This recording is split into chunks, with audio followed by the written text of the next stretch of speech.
god, we can totally make one of these. I don't even think I'm enjoying this. No, I like it. And we did, and it's fantastic. I adore this game. It is perfect. The following is brought to you by loudspeak.com.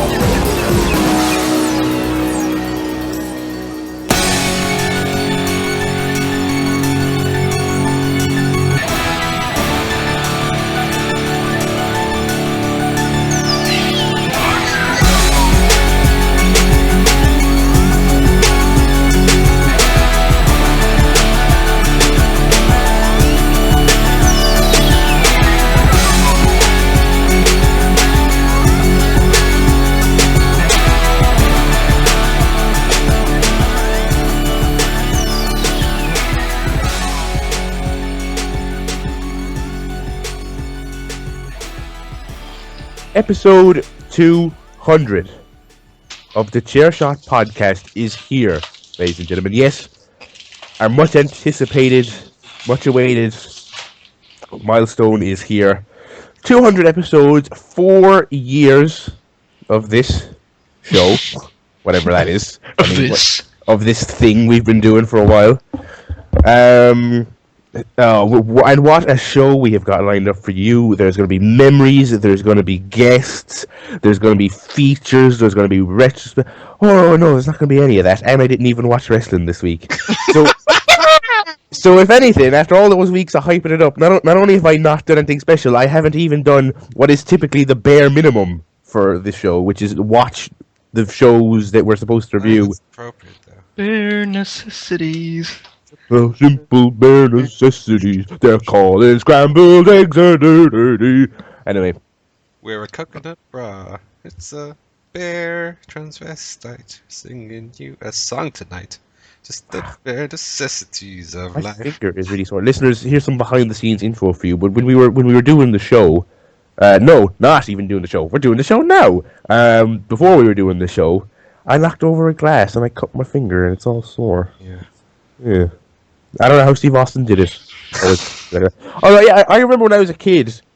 I remember when I first started watching wrestling, and Austin would come out. I was like, "Oh, does he not do the glass entrance anymore? They just do the music." Because I had assumed, based on that clip that they always show from WrestleMania, that he always came through the glass. So that was just a Titantron thing that they did. So and it just became part of his being. I think they did it twice.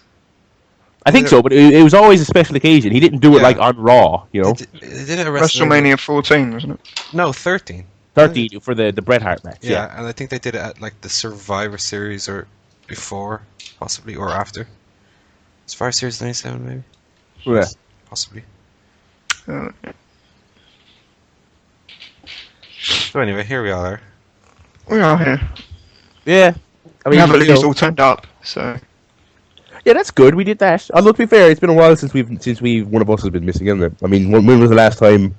Episode 12, Man on the Moonwalk. Or something? That's not true at all. I don't know. Not even a little bit. Also, did you just make that title up, or? I don't think so. Hang on, let me check the. Man on the Moonwalk. I don't recall.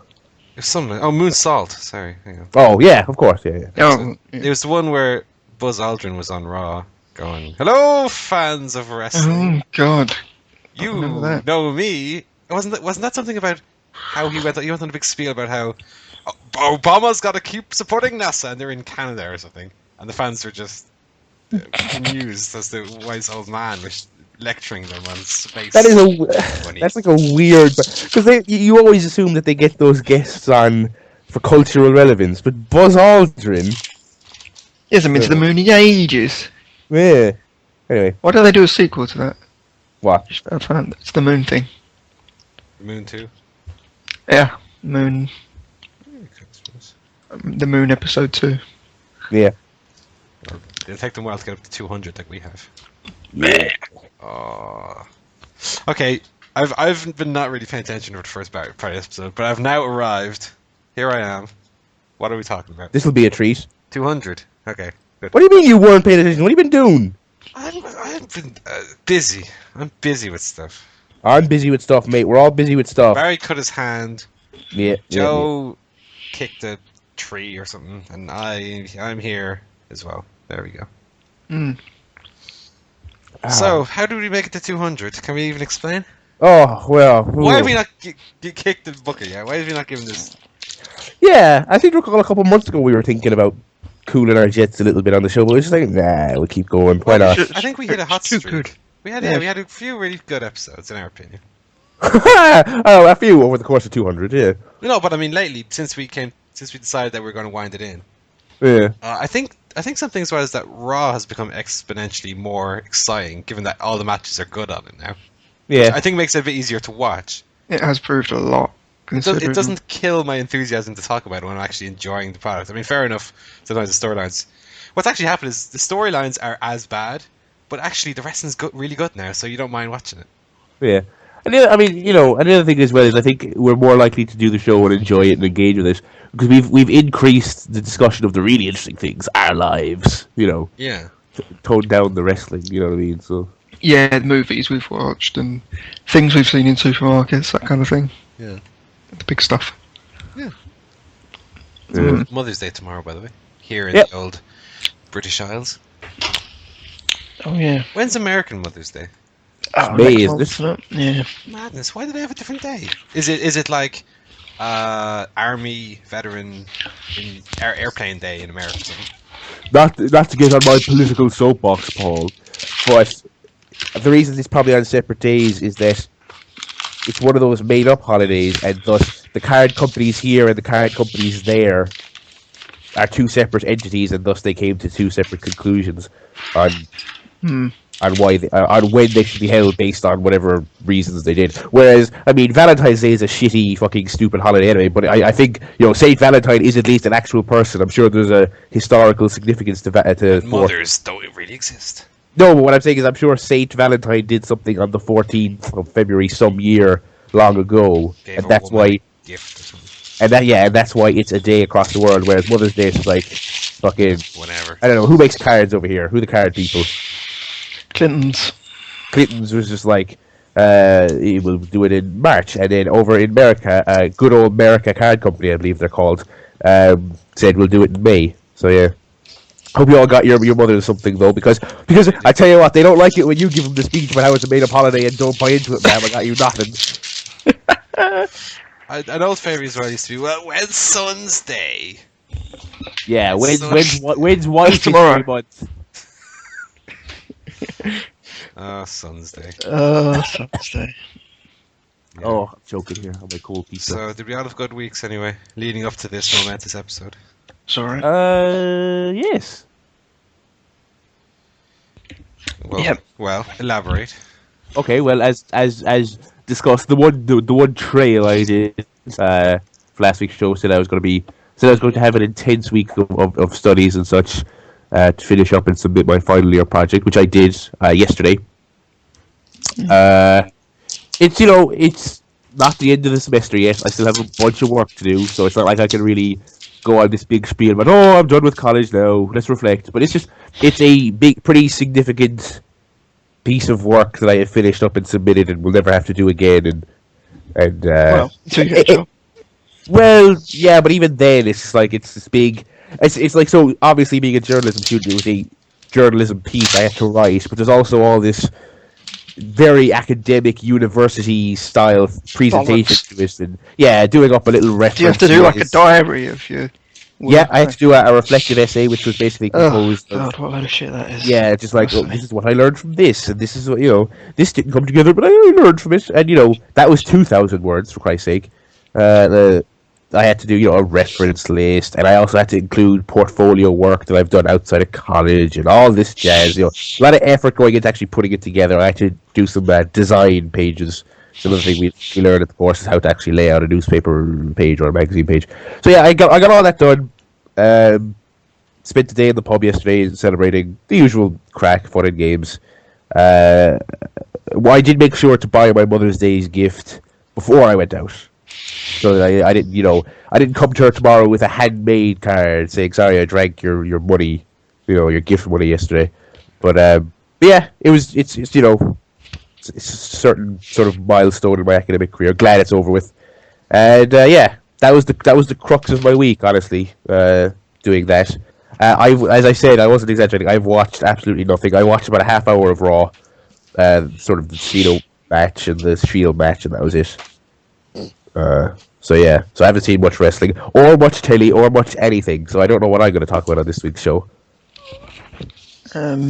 Just your memories of things that have happened. Oh, remember that short-lived time when we used to let people call in? That was awful. Yeah, rubbish. Glad we binned that. They were rubbish. Wow. No good. Well, just because Barry mentioned we're not going to have a guest, Yeah, Joe mentioned that people calling in is shit. That's the only thing I've organised for this week. Oh, Well, you've let us down and the listeners, right? cancel that. Oh. Just, It's not rubbish, terrible. been there. So, what other memories do I have of the show? There was, that time Paul talked for an hour about a film he saw. What? An hour? And, yeah. There was a time a couple weeks ago where roughly, like, it felt like 2/3 of the show was film talk. It was very long. That week I watched 8 movies or something. I don't even think it was that one. I think it was just when you watched one particular. I don't know. Maybe it was one particularly good film you thought. I can't remember the specifics. Yeah. It's miraculous I can remember anything at all about this show. One of the running jokes is that we can't remember the running jokes. I remember Joe once said that Jinder Mahal wanted a banana or something. No, it wasn't. It's the Great Khali. Who wanted a banana? I don't remember. Ray Cully wanted it. Yeah. He said that to Jinder. Yeah. I remember Joe once said, "Did we mean the pay-per-view when we're talking about Hell in a Cell?" Oh, classic. Yeah. A moment immortalized in the jingle. We had an argument over whether a Sheamus Randy Orton segment was in fact the perfect segment. Which in retrospect was a mental argument. Because obviously, Sheamus and Randy. Imagine that today. Oh my god. and this was like back when they were both a bit shit in 2010. I can't even remember, because me and you were on the same side, Paul. We were like, yeah, it was great. I can't remember what our argument was, other than Sheamus had some good facial expressions. All I remember about it was Sheamus and Orton were having a match at like SummerSlam. Yeah, it was Was it SummerSlam. even SummerSlam? I don't remember. SummerSlam 2010, yeah. And Sheamus was the heel, I think. So didn't he like feint that he was going to hit Orton or something? And then he was all laughing and chuckling, and then Orton, whenever they had a brawl, Orton knocked him down. Orton was going to hit him with the punt, and then Orton, in fact, didn't actually kick him, and Sheamus was all scared. He At the did a punt. face. Yeah. Probably. That was, a great segment. Sounds brilliant. There was the time Paul just would not acknowledge that Kane and Mankind had a Hell in a Cell match, and part of the reason he probably wouldn't acknowledge it was because he did a little quiz up, and the question was about Hell in a Cell, and I gave the correct answer factoring in that match, and he was just convinced that I was making it up, and that was good. Then he emailed Dave Meltzer going, "Are Kane and Mankind still around?" To which I don't think there was an answer. No, I emailed that to Mailbag recently. He's probably busy, though, they do a lot of stuff. He's always writing, long articles about dead wrestlers, so. Yeah. Who died in 2010, I think that was. If that was the year in question, which I don't even know if it was. I don't remember. I don't remember. I don't remember when that was. But yes, listeners. Oh, listeners. I'm sure we've got a bevy of memories in our emails and stuff. Did you get any good tweets or anything like that? No. Saying, oh, you guys are great, and I remember episode 104 when Barry did the story, and it was so funny, and I haven't even got an email from Scott. neither have I actually. The streak has ended. It's weird, isn't it? Weird that Scott wouldn't talk to us on our 200 episode. Yeah. Stay tuned. Well, no, don't stay tuned. If you listen every week for Scott's emails, he hasn't sent them, so you might as well just hang up and just fucking close. Hang up. So, They're not listening on the telephone. Right? what? Hang up. Hang up. Put away the receiver. the receiver. Yeah. Put down your tin can. Operator, please transfer my call to the hospital. I want to check myself in. You put down your empty bean tin, and we'll stop speaking into ours. And yeah. I just checked my spam folder, by the way. Our weekly feature, Barry checks his spam folder, and I got an email. Good stuff. Good Good, we got through. I got a couple of questions here. No Harrod, by the way. I think he's... I don't know what happened to him. I think he's Dead. dead. I think I think he died from not enough meat. Yeah, lack of clothes, keeping him cold. Oh, doctor, what happened? Oh, it seems to be frostbite around the nipple area. I don't know what's going on there. And it's funny because we just did that research proving that hot dogs help combat nipple freeze. Oh, it's just, That's the irony. Irony is just it's a cruel mistress, isn't it, doctor? Yeah, we'll get him out of here. Weed him out. I would say we'll donate his organs to people who need them, but they're all shriveled because of the lack of protein. Anyway, You know where Howard is? Because Howard was saying that he was going to start emailing again. he probably does listen. It's just he's not arsed like most of our listeners to email in. That makes I've been meaning to say it for weeks, by the way. We should start plugging the emails early, because I wonder if there's a drop-off in terms of people who actually make it 3 hours to the show. Plug in now. ChairShotPodcast.com, and there's an email us tab. You go there, there's a little drop-down menu, so you can pick who you want to email, and all that jazz, and we will never, I don't think we ever say this, but, I don't even get your address, I don't think, in my email, so we're not going to pass it on and do anything with it. So email us. They can write a fake address if they want. Oh yeah, that's true. In fact, most of our regular emailers do. So just make up an address or put nothing in there or whatever, or do whatever you want. You can also tweet us questions and stuff. People don't ever do that, but if you wanted to, you could. So yeah. There's our plug for the emails, because we always welcome new emailers as well. We don't just want to harp on the golden oldies as they were. My nose is all stuffed. I'm just a hideous snot monster lately. Listeners feel bad for me. So yeah, 200 episodes of that. Yeah. I saw something funny in the week this week. Go on. It was Barry, right? Go on. Smoking the smallest, most pathetic cigars I've ever seen. It was practically a cigarette, really. Well, yeah. He was like, Cuban. I was like, you're having a laugh, mate. Cuban. Well, yes, Cuban I was having a laugh on it. Spit on those cigars. It was a joke. That was the point. I wasn't. Oh god. Well, he said he's joking. You thought you were Scarface, mate. Well, I'm not saying. I'm not saying. Say hello to my little cigar. Well, they're nice at least. I'm not big into the smoking, so I can't say yes. Yeah, they're small. They're not big at all. But anyway, I'm not much of a smoker, so I can't critique it versus. Yeah, right. As a non-smoker, I must say I don't mind the people who smoke celebratory cigars. That's fine. That's a thing, For the record, it was a bit of ironic shite. We just said, they sell single cigars in the pub over the fucking counter for 90 cents a pop. I should have one of your cigars, good sir. I was like, oh yeah, it's gonna be some of your finest. He's like, well, we have Hamlets for 90 cents. I was like, yes, sir. That sounds good. There's a can of Coke in Paul's office. But yeah, I mean, it was just someone went up to the Paris and I just noticed they like cigars, and it's like we should get some and take some pictures and act as though we just gave birth to a baby or something. And so we did. It was not terrible, because I always remember like knowing someone who smoked cigars. I always thought they smelled disgusting, like worse than regular fags. Yeah. But yeah, no, it was alright. So yes, I smoked a cigar. I believe I got a Snapchat from enemy of the show, Jack, who was critiquing me somehow, and I was just already drunk at this stage. I think I told him to fuck off, and I think I also told you to fuck off, Paul, because I thought you were ridiculing me. Then I immediately sent one saying, no, that wasn't the mind. What happened is, I'm on Snapchat like Barry and like everybody, okay? And I don't mind getting the odd inventive Snapchat. And it applies to you, Barry, but I wasn't pointing you out specifically. I wasn't trying to make a point at you. Yeah. But these, do you know the ability to make a story in Snapchat? It's a good little tool. But when people just send you a story that's like 80 seconds long, and it's just 8 10-second photos back to back, and there's no way of skipping forward, so you look at the photo and you're stuck looking at it for 80 seconds. You can skip forward, by the way, but go on. How do you do that? When you're holding your finger on the story to get it going, and then tap with your other finger, and it'll skip a frame. It'll skip like to the next aspect. But I've learned something, so I was unaware of that.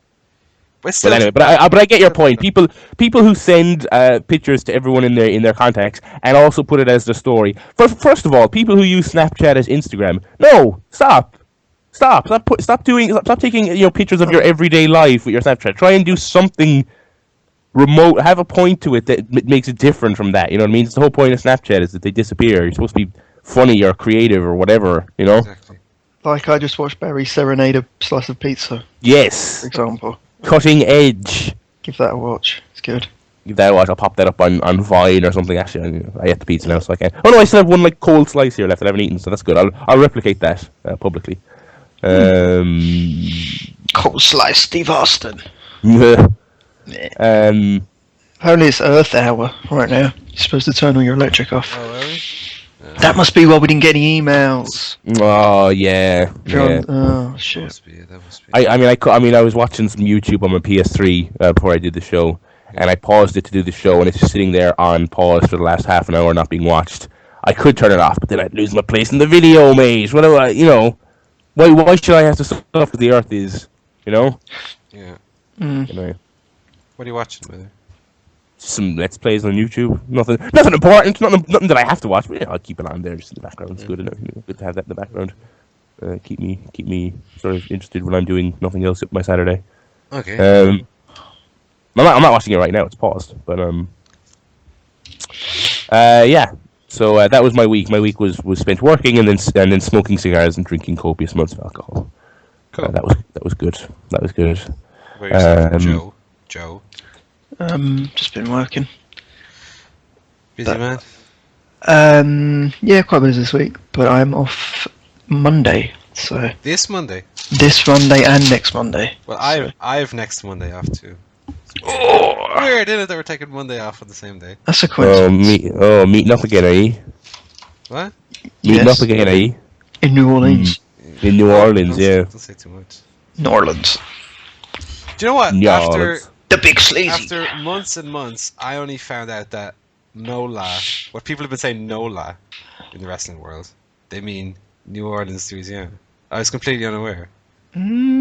Yeah. Yeah, I didn't know. Just never knew what they meant until the other day. Okay, interesting. When just NOLA, it annoyed me. It annoyed me right away. Let's call it New Orleans. Well, we're living in the Twitter age where everything has to be condensed. I know, but it just winds me up. Because it's too like YOLO and the rest of it. I just don't enjoy all that stuff. Acronyms. I'm a bit of well, not even acronyms, but annoying acronyms.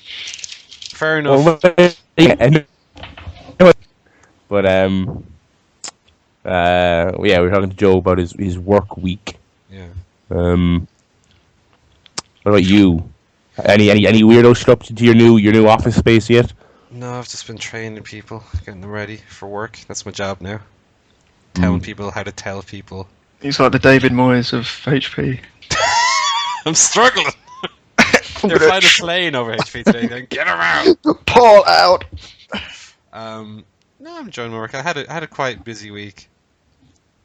Socially, I was at a concert on Sunday night. Oh. I went to see Franz Ferdinand in Are they still going? yeah, in the Olympia in Dublin. And they were really good. Really, really good. Did they do that one? Do, do, do, do, do. They did, Joe. They Do, did play that. do, do, do, I do. think if they had not played that one, I think people would have been a bit confused. Well, I was gonna say I assume they just played that and left. They but- wouldn't have known who the band were. If they had done that one. Who's this? Real Who's this?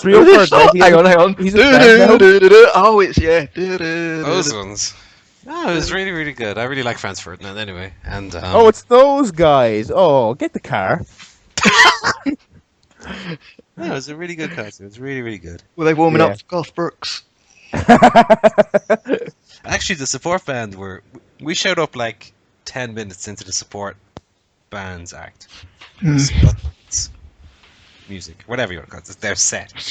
Yes, a support band. Yeah, what's up with you? And they were not very good. Not very Yeah. well. What was their name? They were called Eagles, which is a mix of two different birds. Wait, hang on. Eagles. Not the Eagles, who did Hotel California, but EAGULLS. Oh. Oh, Eagles. Yeah, Do you think they're trying to get people to go? Oh, the Eagles. possibly. Like that band Free Beer. You mean those bands, free beer? I like how everyone who calls it free beer thinks it's like so original and funny.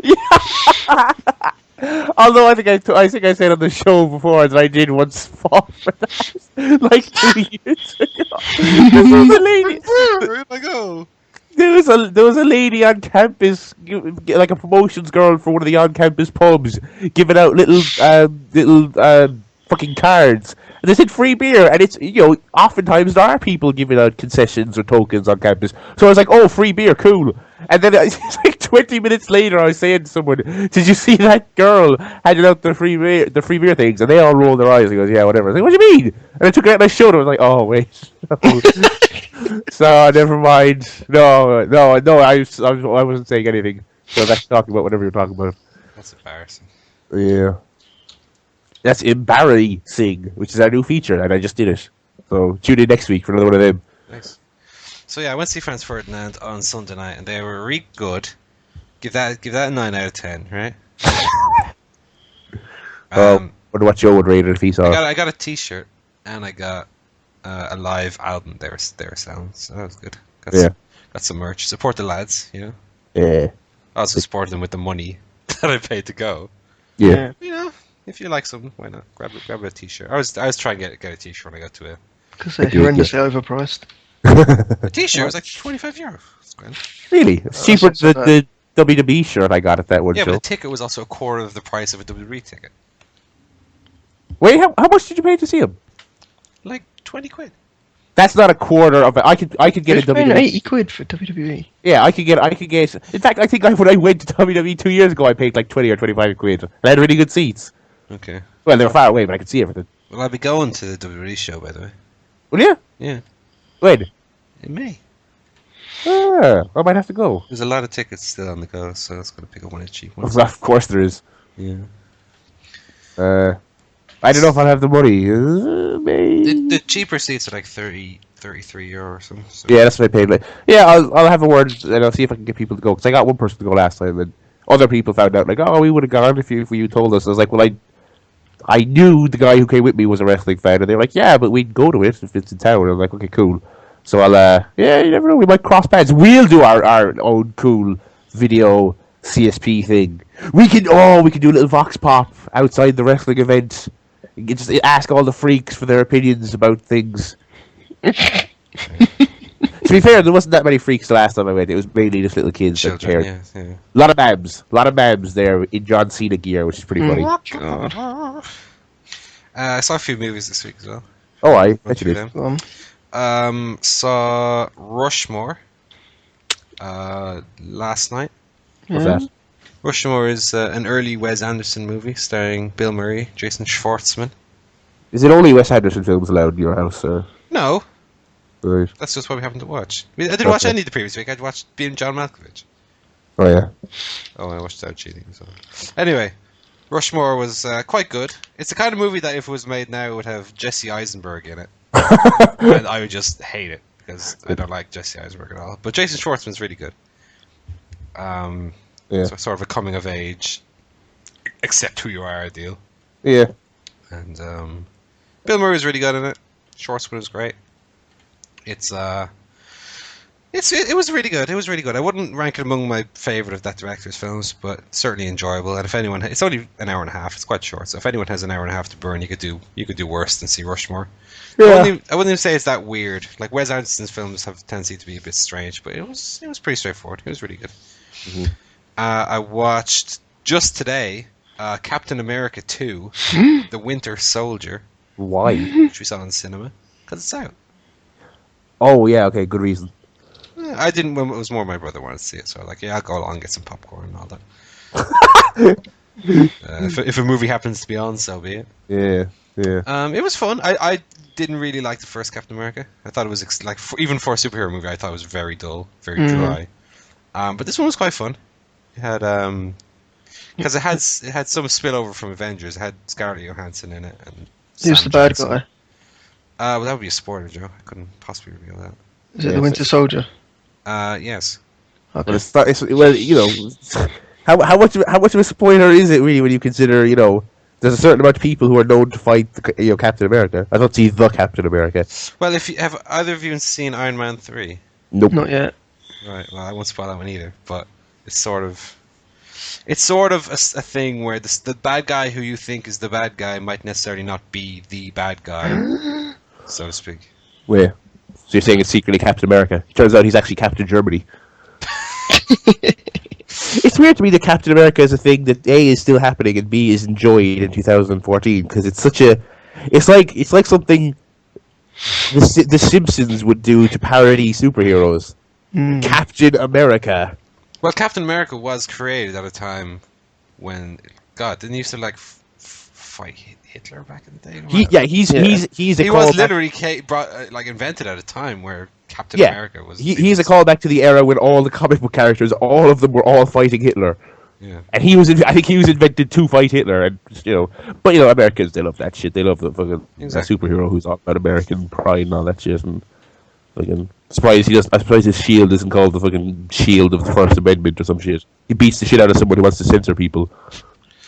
But yeah, it was fun. I didn't hate it. I give it about 6 or 7 out of 10. Even compared to the other Stooges-esque. Well, probably better than 6 Stooges, but even compared to the other like Avengers movies, it would probably be towards the higher end. This is the second one. The second Captain America, yeah. Definitely better than Thor and Thor 2 and Captain America and both Hulks. Maybe on about sort of same level as Avengers and maybe just below some of the Iron Man movies because I think the Iron Man movies are my favorite ones. Yeah.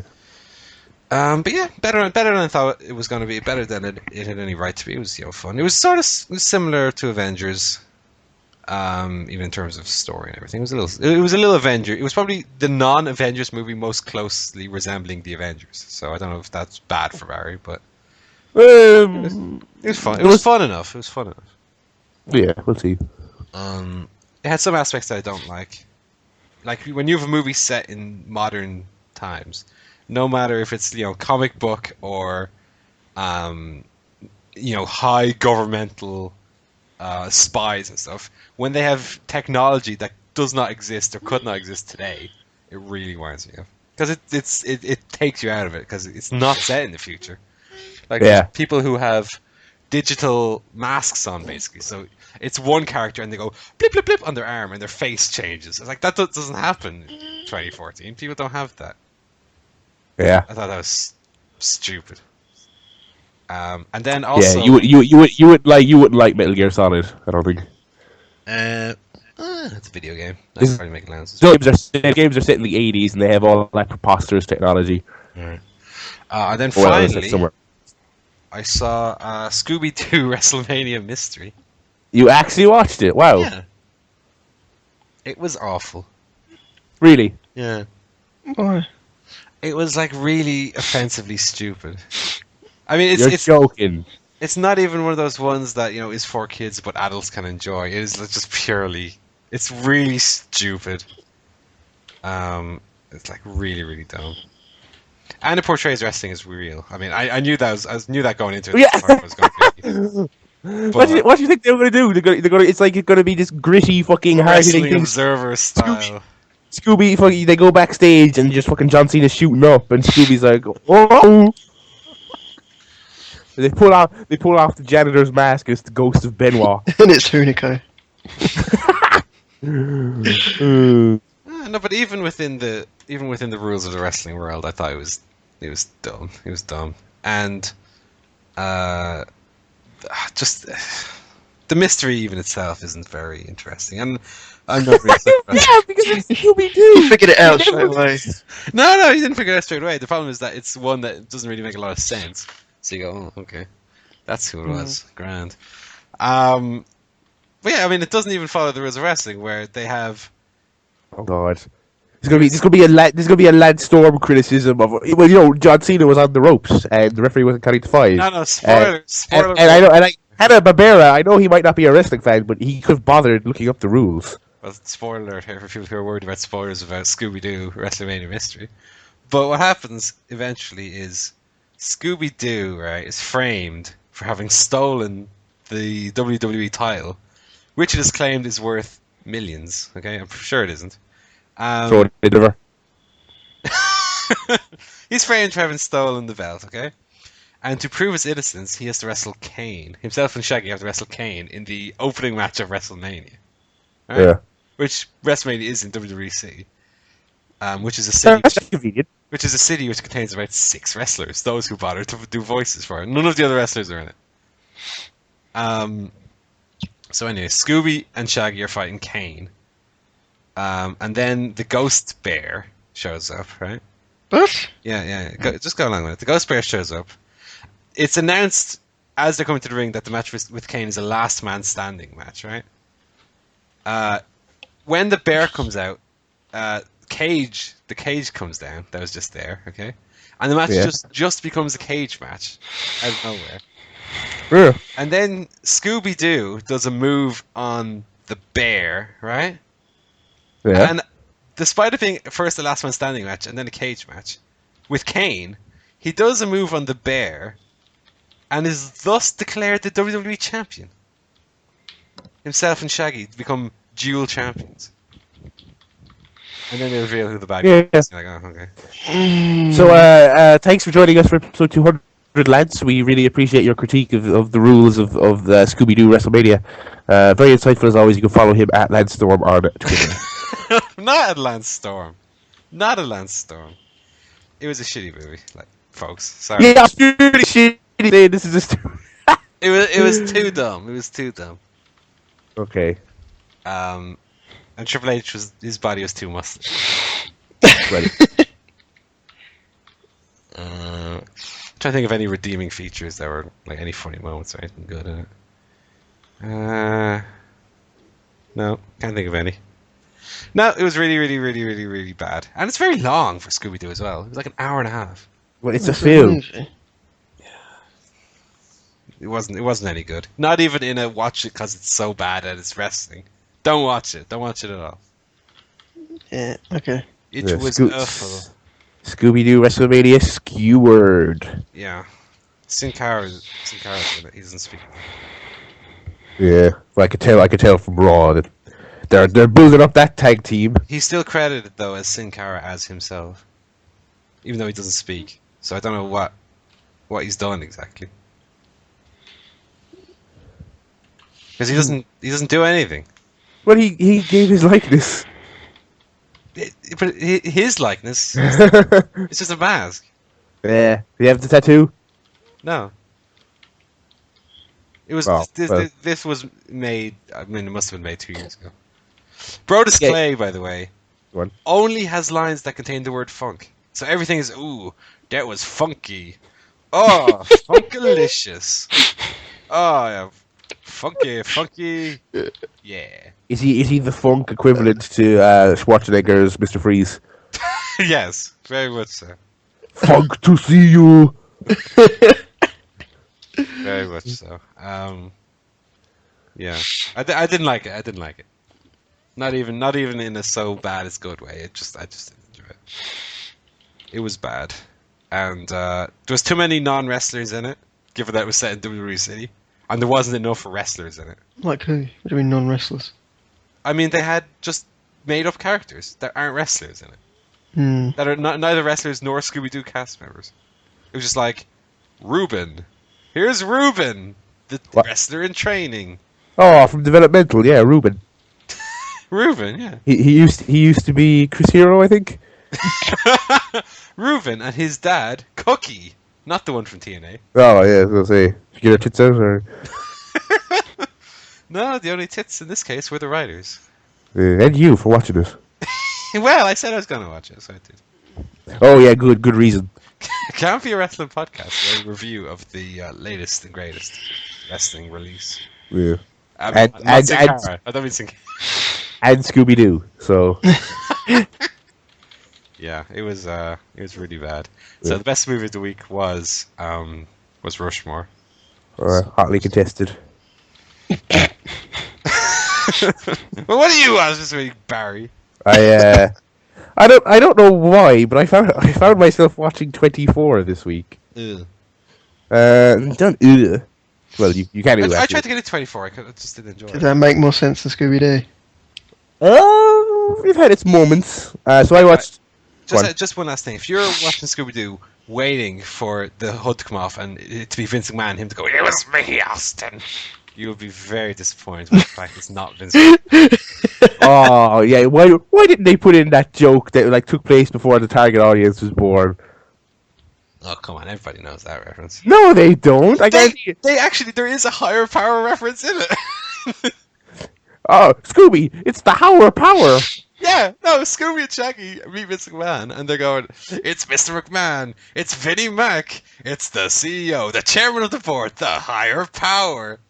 That's a reference made in it. They probably just read out his Wikipedia names. Also known as. Yeah. Actually, maybe they did. But yeah, I watched 24, and so basically they're doing a new one soon. So I was like, my interest was wavering by the last two seasons. Yeah, I The tried first- with 24. I didn't even get the full way through the first season. Really, because the first season's pretty good. I think I was too late to it. I just didn't. I think But it anyway- might have been a be there at the time thing.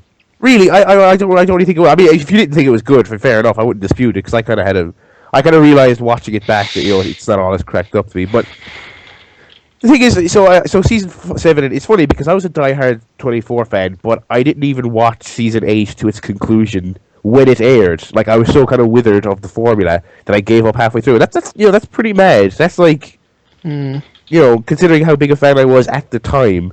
It's crazy that I had to go back on DVD and watch it later. Like I owned all the seasons on DVD, but So anyway, yeah, 7 and 8. I've only seen them once each because my interest was wavering. I've seen all the other ones several times, so I said, okay, I'll watch these on Netflix to get myself caught up for the new season. And it's just like I watched 7, and it's like it's so bad. It's not even not as good as I remember it. It's like outwardly bad, and it's really it's exactly what people ridicule it for. It's very predictable. It's very tropey. It's very lazily written. It's very it's stretched way. I realize the part of the show's key to success is its 24-hour format and the real time aspect, but it is stretched way too thin across 24 episodes. How many shows can really manage that many episodes in a season? Very few. A lot of the classic shows, like I'm watching It's Always Sunny at the moment, and I'm loving it. That's like 6, 7, 10 episodes a season tops, maybe a bit more. 24. It's 24 episodes, and it's also 24 42-minute episodes.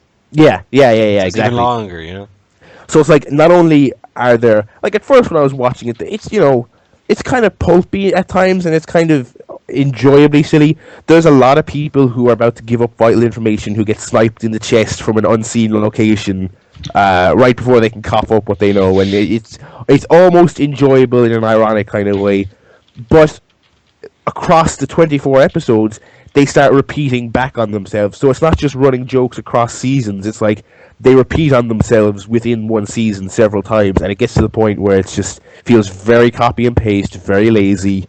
The characterization is so wacky. It's like TNA levels of people turning heel and face left, right, and center, and just you never trust anyone. They'll get to someone who'll always reveal that they're part of a bigger conspiracy because 24 episodes, you got to film. So yeah, I mean, certain aspects of it were great. It's still a great action show. Some good performances. I think one thing as well is for the shows that we watched when we first started watching, actively watching American TV. Yeah. I think that once you started watching the peak shows like The Wire, True Detective, A Boardwalk Empire, the stuff that you watched at the beginning, sort of because you had no reference point. Yeah. You sort of realize, oh, okay, that's how good that is. If you know what I mean. Yeah, exactly. I think I said that when I posted a review, but I was like, I'm probably just a different telly watcher now than I was when I was 17 when this series first aired. I mean, that's probably true.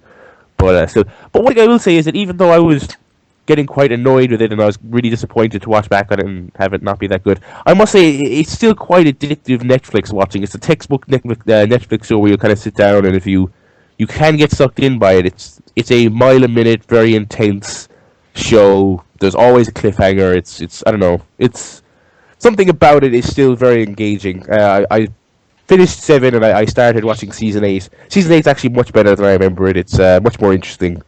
Although I'm only about 4 or 5 episodes in, and again, certain things about it are just so annoying.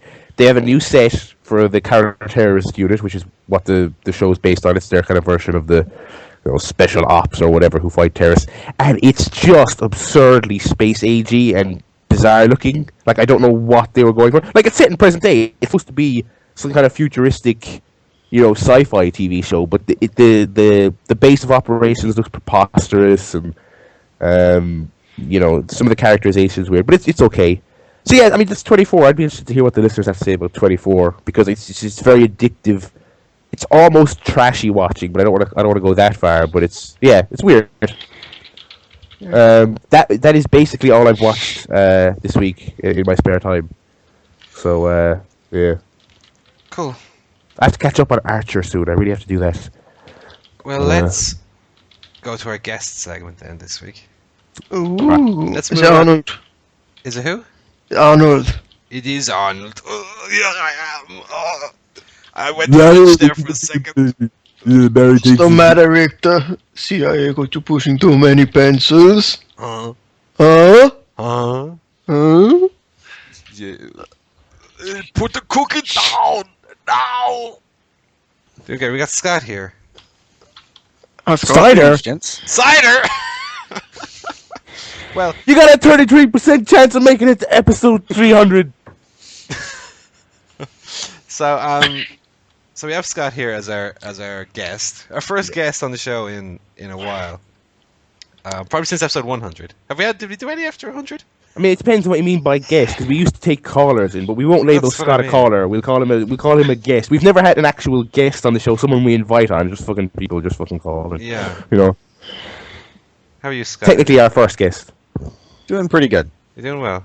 Yes, doing well. So yeah, I mean, we for a while. I think the funny thing is, Scott, you'll probably remember better than even we do about our own show. Is yeah, we had a few people. We used to have a thing where we used to call in, but the way we record the show nowadays doesn't really allow for it. And also, we don't do it live anymore because the statistics were so low that it didn't warrant the effort. So high that our computers couldn't control it anymore, and Because actually putting it live used to be a huge amount of effort. We had to launch ManyCam to actually show the video. I don't even remember how we used to stream the audio. I don't remember how we used to do it. It was extremely complicated. So even putting up the YouTube videos now is such a pain. Yeah. I used to actually listen when you guys were doing the live shows. so- Really? Yeah. Just you, mate. Yeah. You on the street. Yeah, so it's nice to have Scott on finally. Have you watched much wrestling this week, Scott? Or do you have any movie reviews, maybe? Actually, I do have one movie review. I watched a movie called Whiteout. I've heard of this movie. I've not seen it myself, though. But don't bother. It's not very good. It's supposed to be I read the book, which was basically a graphic novel. This is the Kate Beckinsale one, is it? Yeah. Yeah. And it's supposed to be a thriller based in Antarctica about a murder and what's going on there. And they basically just said, okay, we'll set a murder mystery in Antarctica and ignore the rest of the story and cover up Kate Beckinsale so you can't see anything worth watching. Okay. Yeah, well, I'm normally a sucker for good murder mystery. You've obviously not heard it yet this week, but I've just been burying the WrestleMania mystery, Scooby-Doo. Oh, well, which shock and awe me there. I know, which was incredibly bad. Which I did watch, in fairness. But I'm normally a sucker for a good murder mystery. Obviously, I went through a spate there a few weeks ago watching Zodiac. I really like Shutter Island, Mystic River. Those kind of mystery movies. Prisoners, of course, which I think I've watched 3 times now. I really like a good murder mystery. Or not even just a murder mystery, but a mystery of any kind. Yeah. And Whiteout. I remember hearing about this when it was about to come out, but I never saw it, obviously. But I just have its IMDb open here, and it has a 5.5 rating, which isn't that high. No, that might be about right. Probably right around where I would rate it, too. It'd be about 5. Okay. Yeah. Okay. By the way, I don't think we ever found out. You emailed in January asking for a movie recommendation of 3. I remember one was the Devil's Due or something. Devil's Due, I think. Yeah. Did you watch any of those 3 movies in the end? I don't remember because I don't remember which ones we talked about. Devil's Due was definitely one of them. Okay, no, I haven't gotten that one yet. 1 second here. I'm gonna get my Gmail open here. Scott McAvoy. Here we go. January. Okay, finishers and the fans. Career turning points. Movie endings. Movie endings, maybe.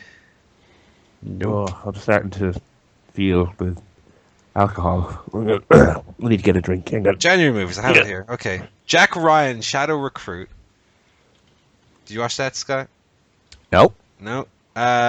Devil's Due, which I think was the one that I recommended, but I think I've heard in retrospect that it's actually supposed to be very bad.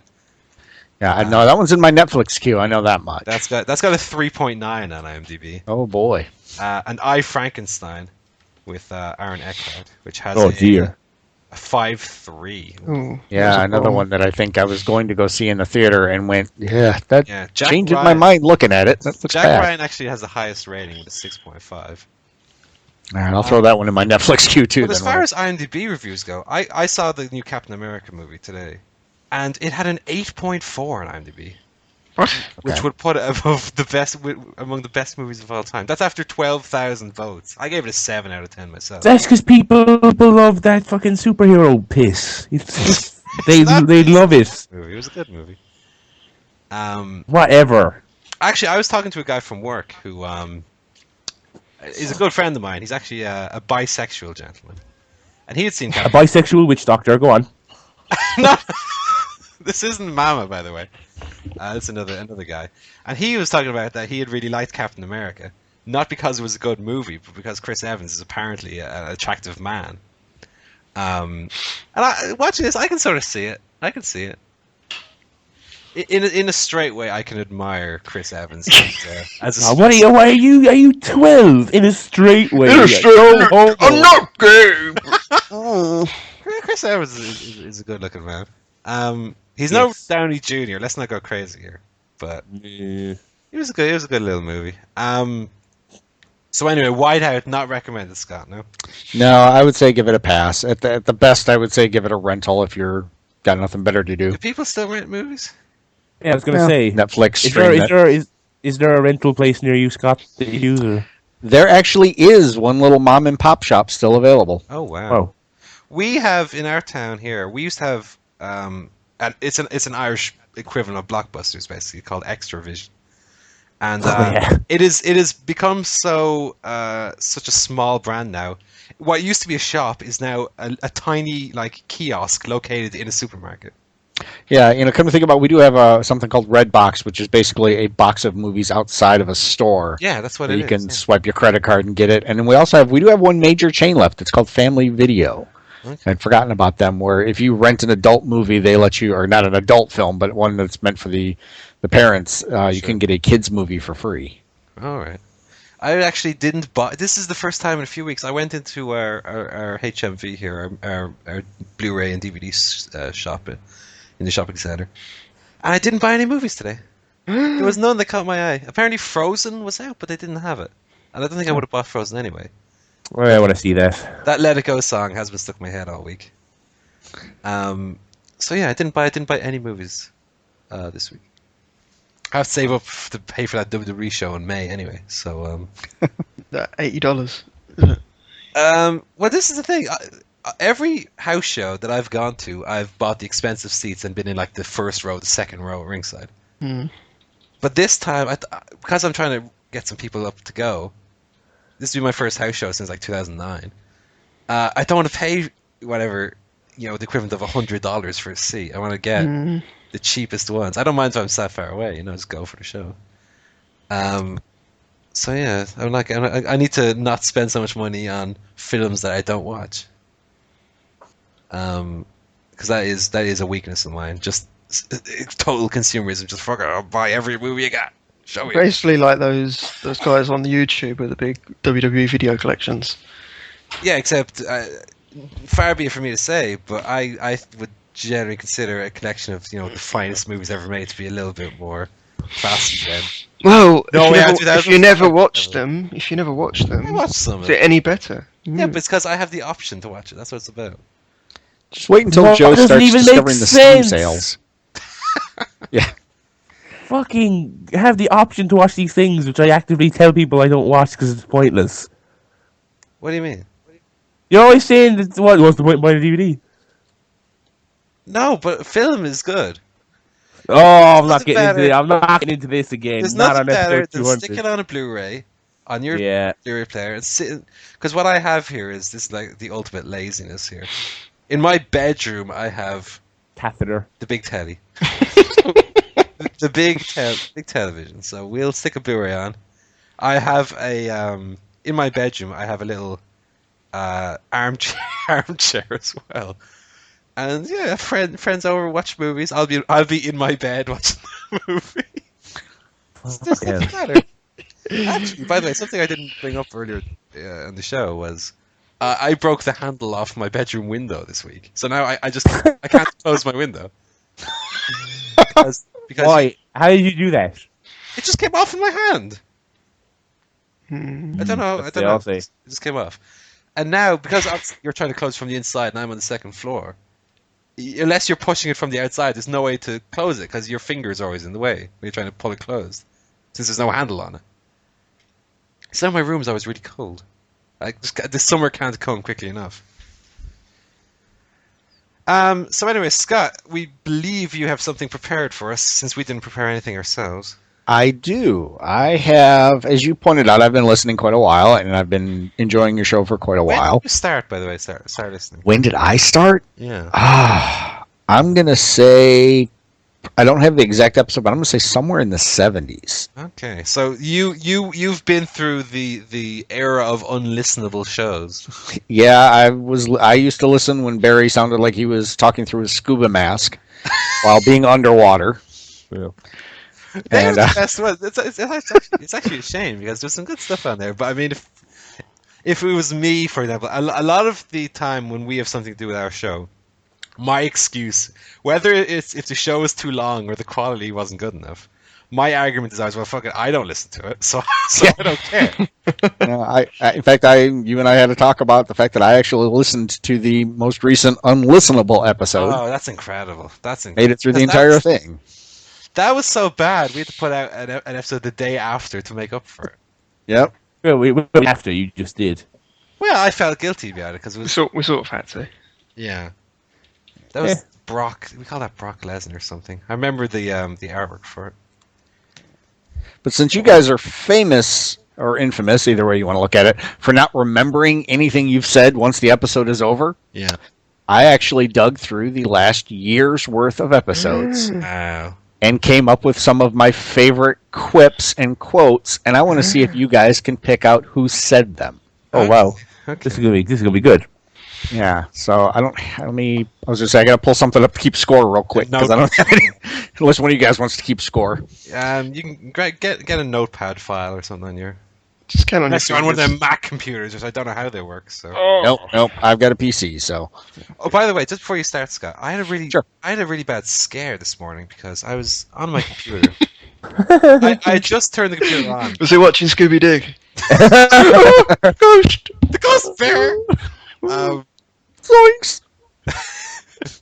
Jinkies! I just turned the PC on in the morning. I was on it for like 5 minutes. And I was on Twitter. I was just scrolling down through my feed. And it went... And the power went off. And the computer was bricked. It was dead. So I was like, what? And I pressed the power button. Nothing. I reached down by the side of my bed to get the power cable. Plugged it in. Nothing. Checking all the other cables. Took the battery out. Put it back in. Nothing. I was like, oh my god, how are we going to do the show today? Because today's 200, obviously. Right. And I had plans to go to the cinema, so I didn't have all day to be sitting around trying to troubleshoot myself. So I said, okay, well, there's a computer shop that just opened in our town called Computer King. I can go down and if I drop the laptop down early enough, they might have it fixed when I come back to the cinema. So I got up out of bed. This was like 10 a.m. Put my jeans on, put my socks on, and I went back to pick up the laptop. And actually what had happened was the charger wasn't plugged in because I have the charger on like a double adapter with my mini fridge charger. And when we were watching the movie last night, the fridge was humming, so I plugged it out because it was making an annoying noise. And I just never plugged it in. So actually what had just happened was the battery had run out. God, mini fridge and all, Jesus. my boss at work has several times, back before they gave her a laptop, put her foot down on the floor and kicked the power strip. Oh, God. So she just turned everything off. Yeah. I used to do that as well myself quite a bit. Anyway, sorry to derail the quiz. Let's get on with it. Oh, no That was problem. a worthwhile distraction. Go on there, Scott. Let's start with episode 150, the Have Your Cake Fabe and Eat It Too. You guys were discussing great James title. Harrod. You guys were discussing James Harrod and the fact that he was congratulating me on having my wife write CSP on her boobs for the Walking Dead contest, and his fiance wouldn't do the same thing. And the quote from one of you was, "Oh, James, my purse is empty. Can I fill it with your balls?" That's definitely going to be Barry, I think. If I could, I don't know. How are we going to do this? Do we each get a guess, or? I was going to let you take a guess. Yeah, I'm going to say Barry. It's got to be Barry for me. It sounds like something I would say, yeah. Yeah, I was also thinking Barry. So Yep, it was indeed Barry. yeah. Alrighty. Yeah, Barry doesn't have a filter for that kind of thing. He'll just insult the listeners on a whim. It And drives look, them and all look where away. he is today. So I was right. Yeah, we didn't get an email from her. At least I didn't get one this week. I don't know if. No. No, I got nothing. We already discussed that before. Yeah, too busy being in the bath with his phone. Remember? Yeah, sure, yeah. This is why Scott does a quiz about us not remembering things. 20 minutes ago, we were doing jokes about how he died of frostbite to the nipples. I remember. I just wanted to put a little exclamation point at the end.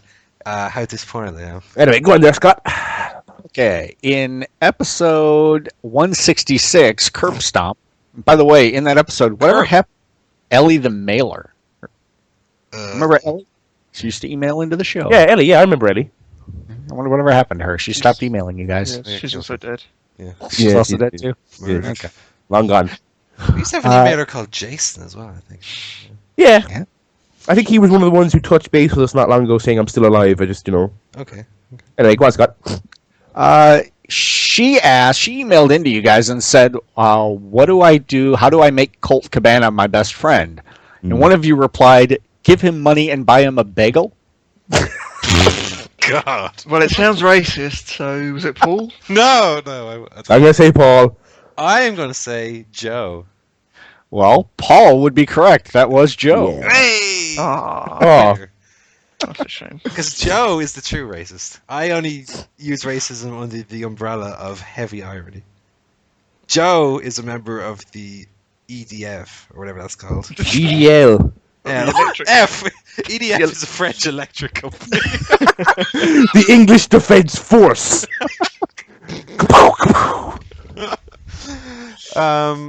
Yeah. They're basically the British Captain America. Oh god, a bagel. That would probably get Colt Cabana to like you though, because it's not only Jewish, but also food, which I'm sure he likes. Yeah. He's a larger gentleman, same as myself. Yeah. Fair play. You guys, so that's were asked- 1 point. 1 point. I'm Yep. on two. I've got you down. Okay. At one point in that same episode, you guys were asked, what was the weirdest thing you've seen lately? And one of you said, I was out drinking and had a homeless man ask me for spare change, and all I had was 15p. When I offered it to him, he said, never mind. So I guess beggars can be choosers. That's got to be Joe. That was Joe. me. Yeah. Yeah, that was Joe. Yeah, I love that story. So. That's still like annoyed about that. I know it was Joe, not only because it was 15p, but because had it been me, I would have already thrown it in a bin. Very true, too. I never go home for the pub with change. So Saves it up for a cigar. Lads, I'm at 85 cents. Does anyone have 5 cents? Look under the bar. Some people drop change sometimes. oh god, I once picked up 20 cents in a bar and a girl saw me and said something to me like you're a scavenger or some shit. I can't remember what she said. I was like, what? Because I picked up 20 cents off the floor. Leave me alone. See, I would have said, I'm sorry, that 20 cents was going to let me buy you a drink, but I guess you don't want it. Just lost opportunity. Yeah. Also, I don't- that coin. That could have been a hazard. No, I don't chat up gobby cunts like that. Anyway. Right. Question 3. 4. 4. Question 4. Okay. When you guys were discussing TNA's financial problems, Who said, I'm pretty sure Hulk Hogan gets paid 1 Zima ion colon surgery per appearance? That was me. Barry. Oh, Yeah. I was going to say Barry because that is a funny quip, and I think only Barry does them on our show. What? You're right. Yeah, that was Barry. One episode, you guys were asked if you could time travel to any wrestling event and be in the crowd, which one would you go see? Oh. And one of the answers came back, I'd go back and make sure that John Cena was never born. I'd push his mom down the stairs or something. I'll say Joe. I'll say Joe as well. I'll say Paul. Well, Joe, you are correct. Paul said Oh. that. Oh, Unlike me to claim that I would kick a woman down some stairs. that must mean that's exactly like you. I'd probably do that. But, I mean, obviously, I wouldn't kick a woman downstairs, but that's a joke. Okay, what's the score, Scott? Give us a score update. Sure. Paul has 4, Joe has 4, and Barry has 3. Son of a bitch. Yeah. In that same vein, that same question, somebody said, I'd travel back to Raw to the Raw before Benoit died and do nothing. Cloud. Oh God, but it's gonna be Barry or Joe. That's a tough one. I'll say Barry. I'm gonna say Joe. Right, I was a deciding vote then. Or I mean, my choice is incidental, but I would travel back to the show before Benoit and do nothing. I'm gonna say Joe. Well, you're all 3 wrong because Paul, you said that as well. So That's even funnier than last. Oh, so just so we're clear here, he A, approves of beating women, and B wouldn't stop Benoit. I didn't say beating women, just pushing them down the stairs. Oh, okay, yeah. Okay. And he approves of the strangulation. This quiz of is not painting me in a very nice light, Scott. No. Like I said, it was things that I found humorous. I can't believe that I was that funny. This is astounding. No, neither can I. That was a really good week for you. And do nothing, yeah. What I would do now is travel back to that week and just relive that episode of Well, luckily you can go to the ChairShot Podcast website and listen to 10 minutes of each show before it Yeah, listen to the good 10 minutes and then don't. Okay. All right. In episode 185, somebody said the theme was Christmas. Kane is in candy cane, Bo like you put a present, Snow, and Hector Guerrero, who is the gobbledygooker. I think Joe did that quiz. That would have been my quiz, yeah. I say Joe as well. Excellent. Yeah, that was a Joe. By the way, I just went to cheat. I went to the ChairShot Podcast website, like I would find that information anywhere. Like we have the transcripts up every show. Oh god. Okay, that was actually the same episode James Howard emailed in that one week and then never did again. Yeah. Oh. Mm. That was actually also the first episode I uploaded to YouTube since we started doing it again. 185. Trivia. Who said, I think Jesus was gay. He was 33 and hung around 12 other guys. That's from a Jerry Seinfeld stand-up or something. Sure, that what it was. I'm going to say Barry. But that's whoever it was. Well done, because that's brilliant. I'm going to say Barry. Jesus, gay. I'll say me as well, because I can't imagine. I don't know, it doesn't sound like something one of you two would say. Well, you're all wrong, because once again, that was Paul who said that. What? Oh, he hates women and Jesus. Oh, so hang on. So Benoit was right. I had killed John Cena's mother, and Jesus was a puff. Wait a minute. I didn't say he was a puffer. Is that right? Hang on, man. Whatever. It's cool. And earlier you were doing the whole, I'm not saying I'm gay, lads, but so and so is attractive. You're allowed to say that. Anyway. Okay, we're all wrong there. Yep. All right. When it was brought up in episode 185 that Cena was letting Daniel Bryan get the title shot Cena was entitled to, that it was stated that he was giving Bryan a pity rub. Who said, well, we've all had one of those, haven't we? Barry. Yeah, sounds like something I would say. Yeah. Yeah, Barry. Yep, that's a Barryism. Yeah. It's about pathetic sexual conquest. It's probably. I think the thing is, it's all the way it's phrased. I think Barry has a certain way of saying things that.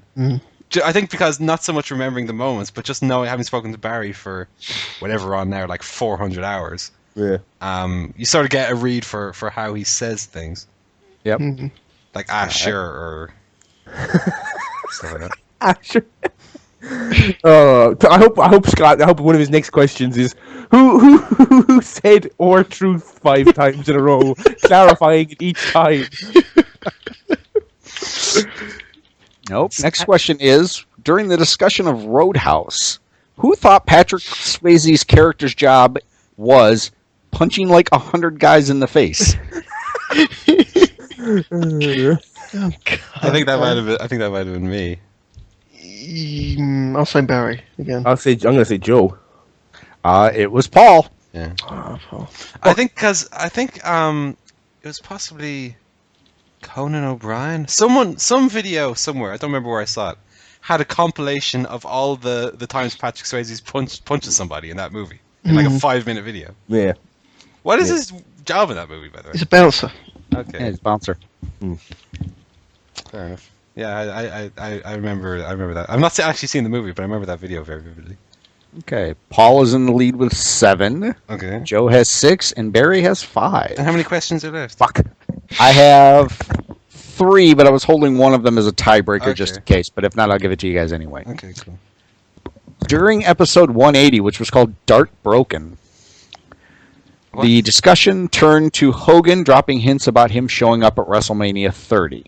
Yeah. Who said, I hope Hogan wrestles John Cena in an aliens-type mech suit? They need to find a way for Hogan to leg drop someone without immediately turning to dust. That's Paul. Yeah. Yeah, it's Paul. I think I use that turning to dust every time I talk about Hulk Hogan or Carly. Yeah. Yep, that was a Paul. I would like to see him wrestle in a mech suit, though. Yeah. Be like Titanfall. The last one before the bonus question is, during the pregame for the TLC match, somebody said it was the pregame where they did the Kofi Miz thing, and for the record, that was a no DQ and also a no interest match. Oh, God. Barry, I think. Yeah, sounds like something I would say. I think I've done that joke before. No interest, yeah. That's it, Barry. That is correct. That is Barry.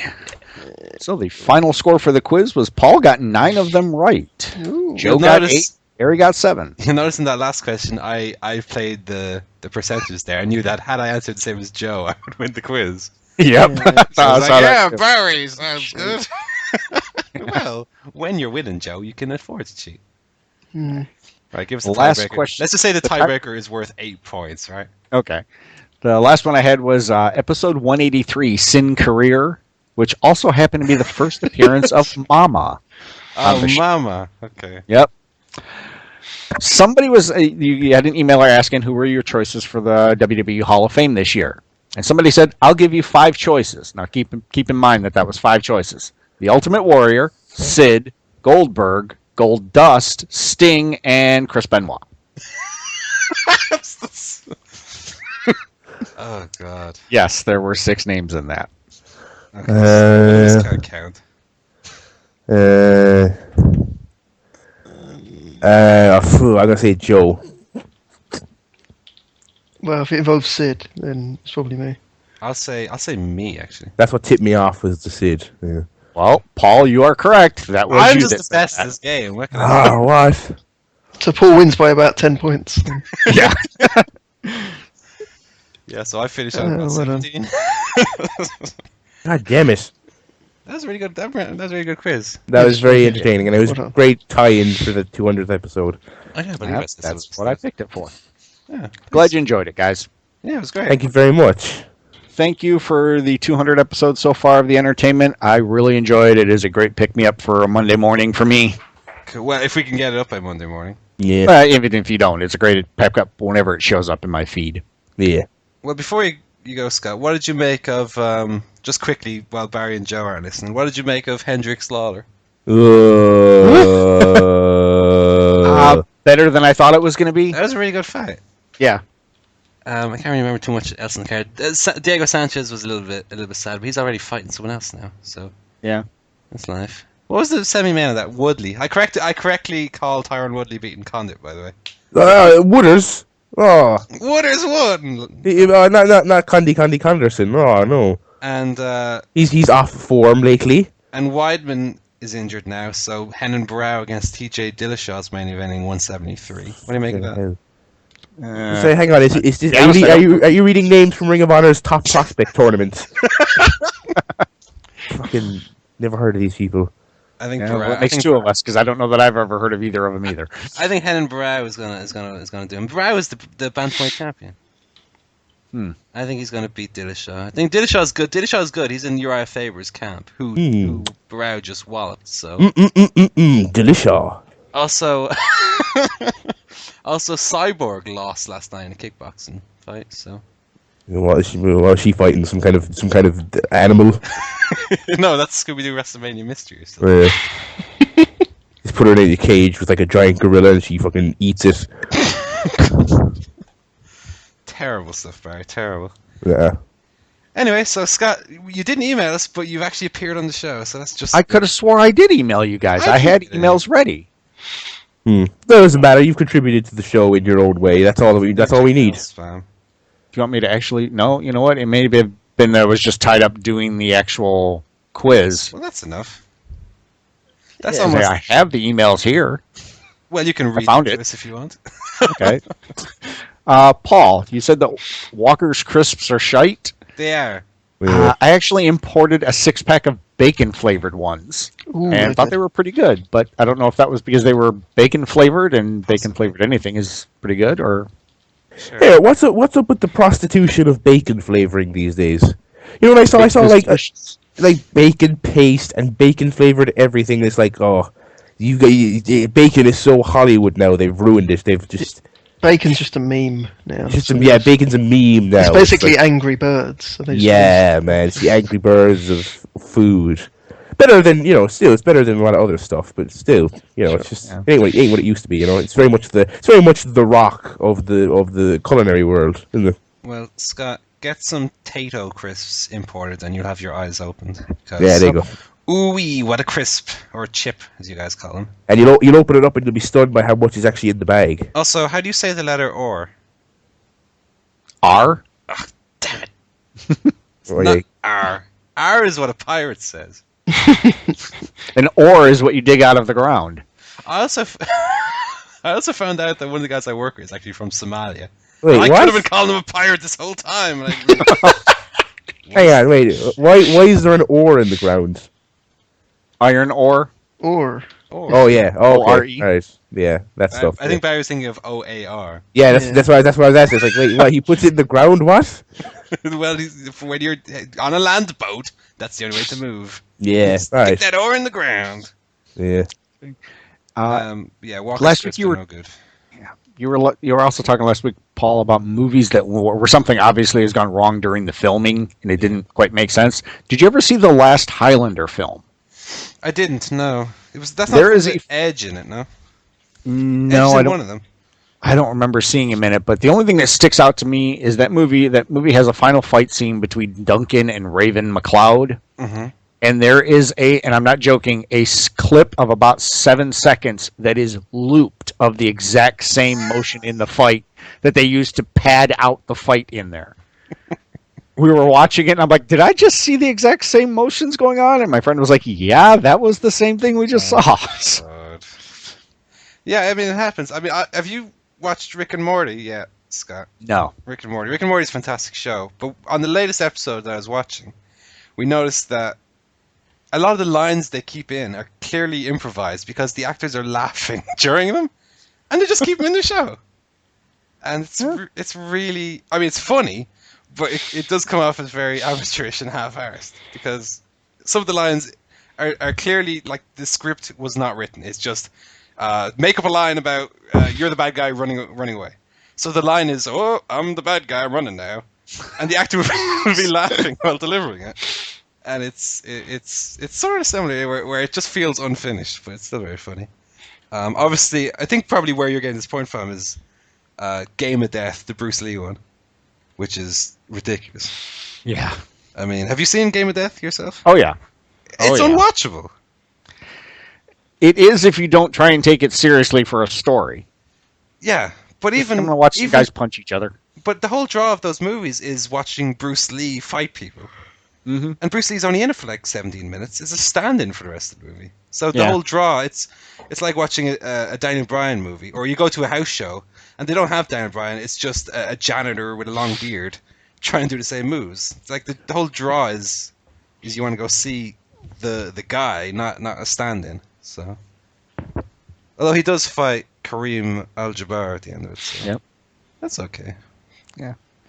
And I also wanted to comment to you that the reason they don't even act like they're hitting each other in the head with chairs anymore is because just showing that they are swinging at the head, some 7-year-old is going to get the idea that it's okay to do that and swing it at his friend's head. That's true. You're right. And then it doesn't matter whether the WWE says don't do this or not. As soon as they do it, they're the ones with the $1 billion. They're going to be the ones. True. But on the other hand, over here at least over here on Sky Sports, SmackDown gets shown during the day. Like it's repeated all week. Raw and SmackDown at like 5 p.m., 4 p.m., whatever. And all weapon shots, no matter if it's to the head, to the back, it would be. I assume it's the same as it was on like Saturday morning shows in the US, where a weapon shot's coming and it'll either show a clip of the crowd or it'll freeze before the impact. So you actually never see the weapons shots, no matter where it's to. So I would say if a kid is staying up to watch Raw or SmackDown live or a pay-per-view where it's airing at 10 p.m., 11 p.m., whatever, I think if they're staying up that late to watch, they should probably be either watching with a parent or being mature enough to understand. Jimmy, don't go over and clobber your friend with a. I think you're overestimating how much American parents pay attention to their kids. Well, I think that's. I don't think it's even to do with American parents. I think Irish parents, English parents can be as lazy, especially when it comes to. Yeah, no, I mean I've seen a child run up to the parent, go, "Mommy, Mom, buy me Grand Theft Auto," and the parent, "Well, it's a video game, must be for kids," and it's that sort of. Ill-educated parenting that results in all these sad incidents. But when I was a kid, I would only ever watch wrestling at like 10 a.m. on a Saturday morning, so I would never see the weapon shots or anything anyway. So I mean, it depends what way you not only raise the kid, inform the kid. Listen, this is all fake. Don't try it, okay? I think Mick Foley in Foley is Good had about 12 chapters about this. About how if you're going to have your kid watch this, sit them down and just say, "Listen, this isn't first of all not real. This is what the professionals do. Please don't try this, okay?" And on the other hand, if a kid is not mature enough to watch it without trying to do it, have them watch the edited Saturday morning versions of the shows. Right. Anyway, I'm just speaking from my own personal selfish. Let him hit him in the head. It looks cool. More blood as well. Come on, for God's sake. I pay my money. I want blood. As far as what money do you pay to WWE? blood money. I sometimes look at the adverts. So. Well, as far as blood goes, I wouldn't mind if I understand why they don't do blood completely, but for one big show a year, maybe on WrestleMania, have your main event have a bit of blood in it.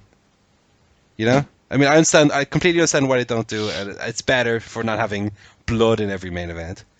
But, I think for a really intense feud where they're having a cage or a Hell in a Cell match, on really rare occasions, you can have a little bit of blood. Well, Joe, do you think that it's the whole Abdullah the Butcher and him infecting another wrestler with the blood that they shared, do you think that has anything to do with the WWE dropping the whole blood bit? Sure. Yeah, quite certainly. I mean, they rejected Nigel McGuinness because of that, so... They obviously don't have to be firing other guys because they contract it. They had a scare themselves in 2005 where Undertaker was bled on by Bob Orton, who at the time had Hep B or C. Mm. He was very unhappy about it. Yeah, I bet. Bob Orton hadn't told WWE about it. He hadn't told Undertaker was completely unaware, so he let Bob Orton bleed all over him. He could have been affected, So Yeah. I'm sure. I mean, the reasons that they don't do it are completely valid. I mean, not only in line with their PG mentality, but just what we know today about how diseases can be spread, and how wrestlers can be opening themselves up for, no pun intended, opening themselves up to the risk of a transmitted disease by sharing blood, not sharing the blood, like at a wrestling tea party. More blood, please. Yes. Yeah. But I understand it. Okay. Barry, your email was the reason the baseball teams in America say they won the pennant was at the stadiums they used to hang the team's flags in order of the standings. Right. So the team that had the flag on the top was the team in first place. Right. Okay. And when the season was over, the team that had won the pennant because the pennant was at the top of the flag. That Okay. makes Yeah. sense. That There makes you go. sense. That's cool. Did I say something about that last week? You said something about they won the pennant, and then said, well, why do they call it that? Oh, okay. Sounds like something I'd say. Yeah, Yeah. because generally sports teams win trophies or such and such. That'll be No, on the quiz for episode 300. That makes Yeah. sense. That makes sense. The pennant. One thing that was always a staple to me in cartoons was the little kid would always have a flag on their bedroom wall, which I assume was from like the local sports team or whatever. Yep. Yeah. Yep. I used to have all of them for the American Football League on my wall when I was a kid. And what's your team out of interest? Right now, well, I live in Detroit, so Detroit Lions are my team. Okay. And what sports? I sound like such an idiot now. Which No, that's sport the do the Lions play?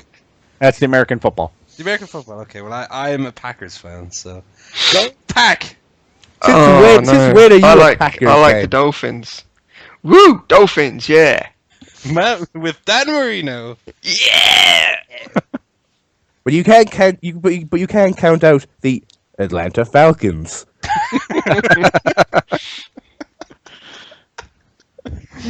Oh god, I was going to use that exact same joke in a video I made a while ago. You know what? A video. Yeah. I just didn't do. I didn't do it in the end, so I didn't use the joke. But it's the sort of same joke as, here's your counselor, Mr. Black. Listen to what Mr. Black has to say. Yeah, but I mean, don't ask me to name any Packers players or where they play or how they do because I have no idea. But No. they liked the Packers in the '70s show, so I like it. I just spent an unusual amount of time reading about American football because it was excuse me, there's a bit of background context for my project that I submitted yesterday.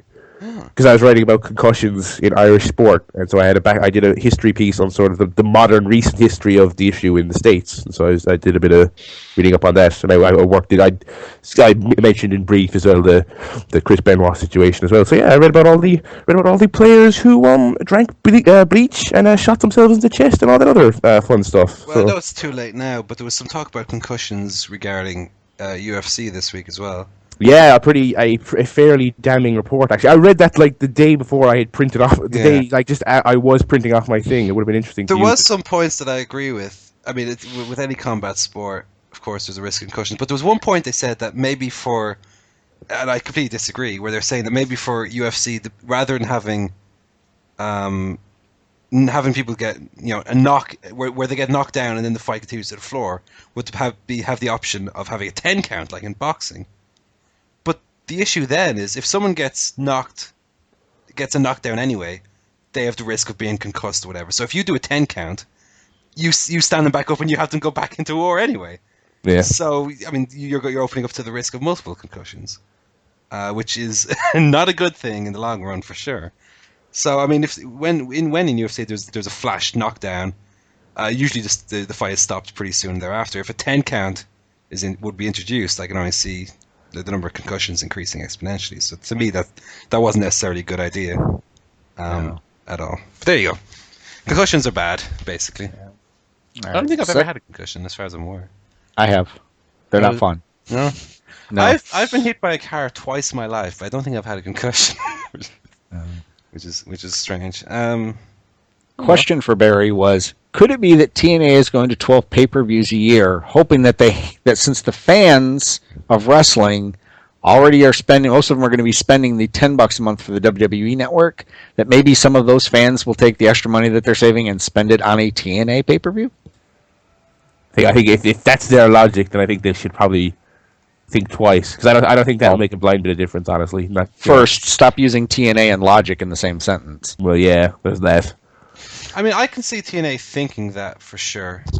Whether or not it's a correct assumption is a whole nother deal. But TNA think a lot of things. Yes. So I wouldn't Personally, I wouldn't put against them thinking, well, WWE aren't doing their $60 pay-per-views a month anymore, so let's slide right in there and to take the money. Yeah, I actually thought maybe if TNA went to the old in-your-house model, where it was a 2-hour show for $30, they'd get more people to jump in and see it. Even less. I mean, when you're TNA and whatever the cost of running these pay-per-views is versus how much money they make, maybe a better idea wouldn't be to scale back to 4 at the same price, but rather keep 12, but scale the price back down to $20 or whatever. Yeah.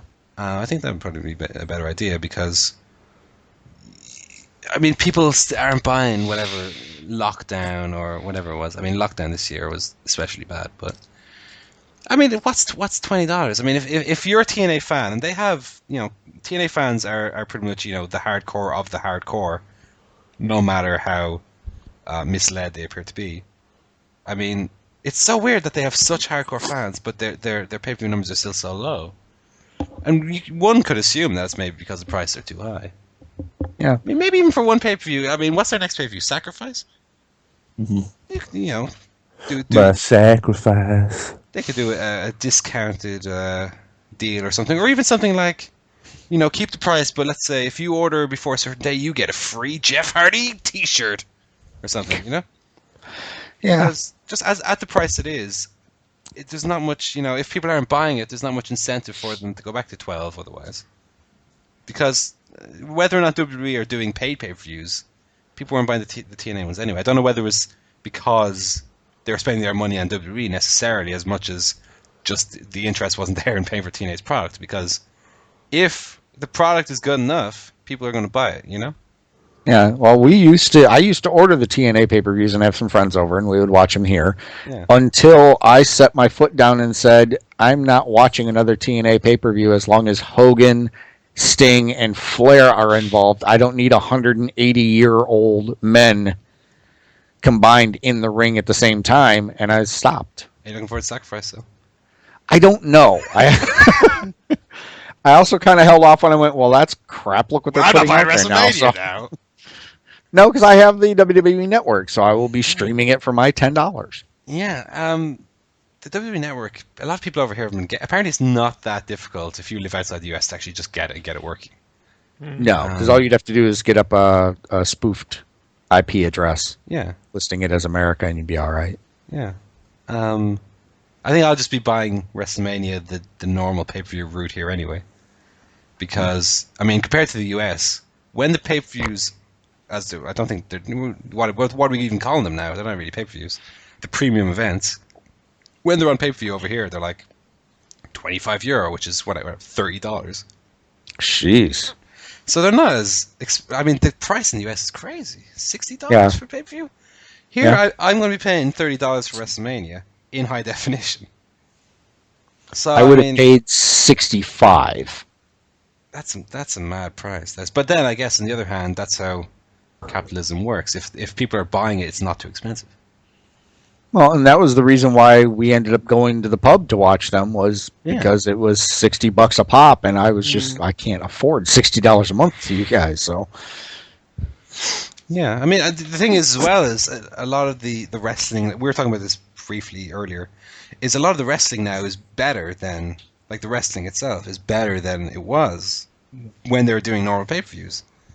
Like every Raw now, you're guaranteed 1 or 2 good matches, which before you weren't at all. Yeah. So yeah, I mean, I'm going to be buying WrestleMania for sure. This is why for these shows like Royal Rumble or WrestleMania, I'm not even going to bother streaming. I'm going to just buy the pay-per-view because I don't want my enjoyment of something like Royal Rumble or WrestleMania to be hampered by, the stream froze. Stand up, go to the laptop, since I'm playing it through my TV. Plug it in. Refresh the stream. The stream's down. Find a new stream. I'm missing the matches. I'm just gonna say, forget the laptop. Turn the laptop off. Pay for the pay-per-view. Let it run in high definition on my TV. Better quality video. No fucking around with the stream breaking. It's just it's a far more enjoyable experience. Fair enough, it costs a bit of money, but whatever. That's how you're supposed to pay. It's what you're supposed to pay for. It's a product. Yep. So I don't have a problem buying WrestleMania or whatever. Regarding buying DVDs, by the way, I know we've had this argument 100 times. My HMV doesn't sell wrestling DVDs anymore. Yeah, they come and go at mine. Well, before it closed down, but they'd have their times when they'd get them in. I think they'd get rid of the stock and they just wouldn't get them in again, or they drastically reduce its shelf size. I don't know whether that's also to do with. I mean, HMV probably don't know about the WWE network, but I can see wrestling DVD sales taking a hit because of this network. So they said that they were going to have all the DVDs on the network, but I've heard one of the complaints I've heard is that that's just outright not true at all. So I don't know if they maybe nixed that idea, but I think they're probably just waiting to roll that out. I mean, they've got the pay-per-views rolling now, so you can see those. Through WrestleMania and make sure the network is available, and they're not going to get screamed at by the 100 or 250,000 fans or whoever have signed up for it. Well, it makes sense too in that holding back content will allow them, when the initial buzz dies down, then you can in September have, we're having Hulk Hogan month in October, all new Hulk Hogan content that wasn't on the network before, all the Hogan DVDs and special events featuring Hulk Hogan are now available. Go sign up, stuff like that. Yeah. It just gives them extra leverage for enticing new subscribers or existing subscribers to resubscribe. In an ideal world, we'd have everything available, but it doesn't I don't think it necessarily makes business sense to put everything up at once. I mean, you need to hold some stuff back to grab the new people. Like I said, I don't think the network applies to me necessarily. I don't think I would subscribe just purely because my situation, living not in America, means I can't watch a lot of pay-per-views live anyway because they're in the middle of the night and I'm working. Not on WrestleMania though, because I took Monday off. What? But generally, I'm not going to watch pay-per-view live, and then if it's the next day, I can download in HD anyway. So I don't feel like it's that much of an advantage to have it, and I don't think I'd even watch a lot of the old content or the video on demand content anyway. To be honest, I thought I would watch a lot more of the network than I have. But in all truth, it's still worth the $10 a month just for the pay-per-views. Exactly. So whether I turn it on once a month to watch that pay-per-view or turn it on 100 times a month to watch everything else, it's still a value to me. And how is the video quality actually? Were you to watch on demand, for example, Royal Rumble from last year, say? Well, the example I have was I watched. I was actually at one of the World War IIIs that was held in Detroit. Oh wow! And I watched the entire thing over when I found out which one it was, and the stream worked fine. Those are the older ones, so they're in standard definition, and they now have the ability where you can skip to the specific match you want with little markers at the bottom, which is nice. No problems, no hiccups, nothing, and I still don't remember anything that happened on that pay-per-view. How was World War III as an event being there live? Because I can only imagine how the setup was for the whole. Honestly, it was awful. It was terrible. That was the pay-per-view that I went to with 3 of my friends, and we made the decision at that point in time that we were never going to go to another pay-per-view. Wow. Because you miss so much of what's going on being there. It's great, yeah, but with that thing's setup is 3 rings with 60 people, and if you're not ringside, or even if you are ringside, you can't see everything that's going on. It must have been like that Divas Battle Royal at WrestleMania 25. Oh yeah. Who are all these people and what's happening? Oh, they were, and the best part is if you go back and watch that show. They show everybody coming out one at a time as they introduce them, and the looks on their faces of, oh, I'm going to get paid to get chucked out in 3 minutes. Great. I really don't want to be here anyway. Yeah. I don't think I ever watched a World War III event, actually. There's some good matches on some of them, but the main event itself is terrible until the last 6 people or so. 3 rings, man. Yeah, it's a whole lot of jobbers getting chucked around for That's a while. a whole lot of seats and ticket being thrown away to fit 3 rings in. Yeah. Yeah. Well, I mean, I used to love going to live events. That's why I want to go to this one in May. It'll be my first one in. I mean, obviously we can't go to pay-per-views over here because they never have a show in Ireland for some reason. We went to a little indie wrestling federation show over here not too long ago, where we said it was like $10 a ticket and it was being held in a flea market. Okay. So was Chris Masters there? No, but strangely enough, Petey Williams was. Really? Oh my yes. Paul's favorite X Division wrestler of all time. Yeah. Well, he lives just across the border in Canada. Of course. From where this was. So he just drove across one day and participated in it. But they had a big screen TV set up for their Jumbotron so they could just show little clips of things. But some of the wrestlers... YouTube, oh, God. Some of the wrestlers there were so bad. And it was... I think the guys in front of us had more fun with the 3 guys sitting behind them, me and my 2 friends, making fun of the entire thing than they actually did watching the matches. Wow. The ropes we thought at one point were going to break because they looked like they were garden hoses strung up there. I'd love to go to one of these little indie. The problem over here is they have them, but you don't ever hear about them. And then if they are, it's always in like too far away. And I know our little island here is so small, but it's always like 20-minute by bus. Oh, so far.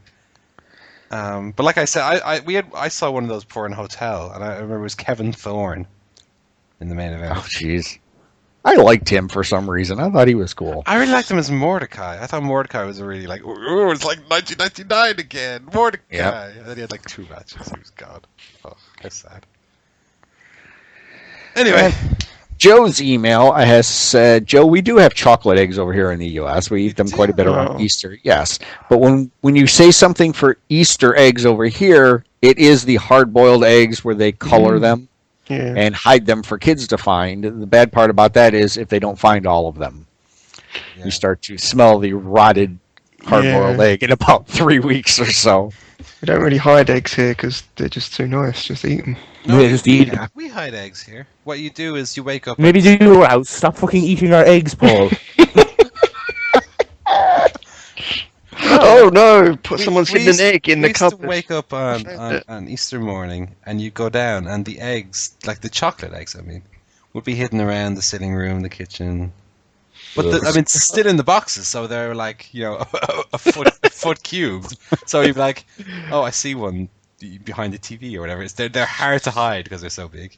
And then you'd find one and it would be a little cream egg branded Easter egg and you get all excited and you'd bite into it and nothing inside. Oh.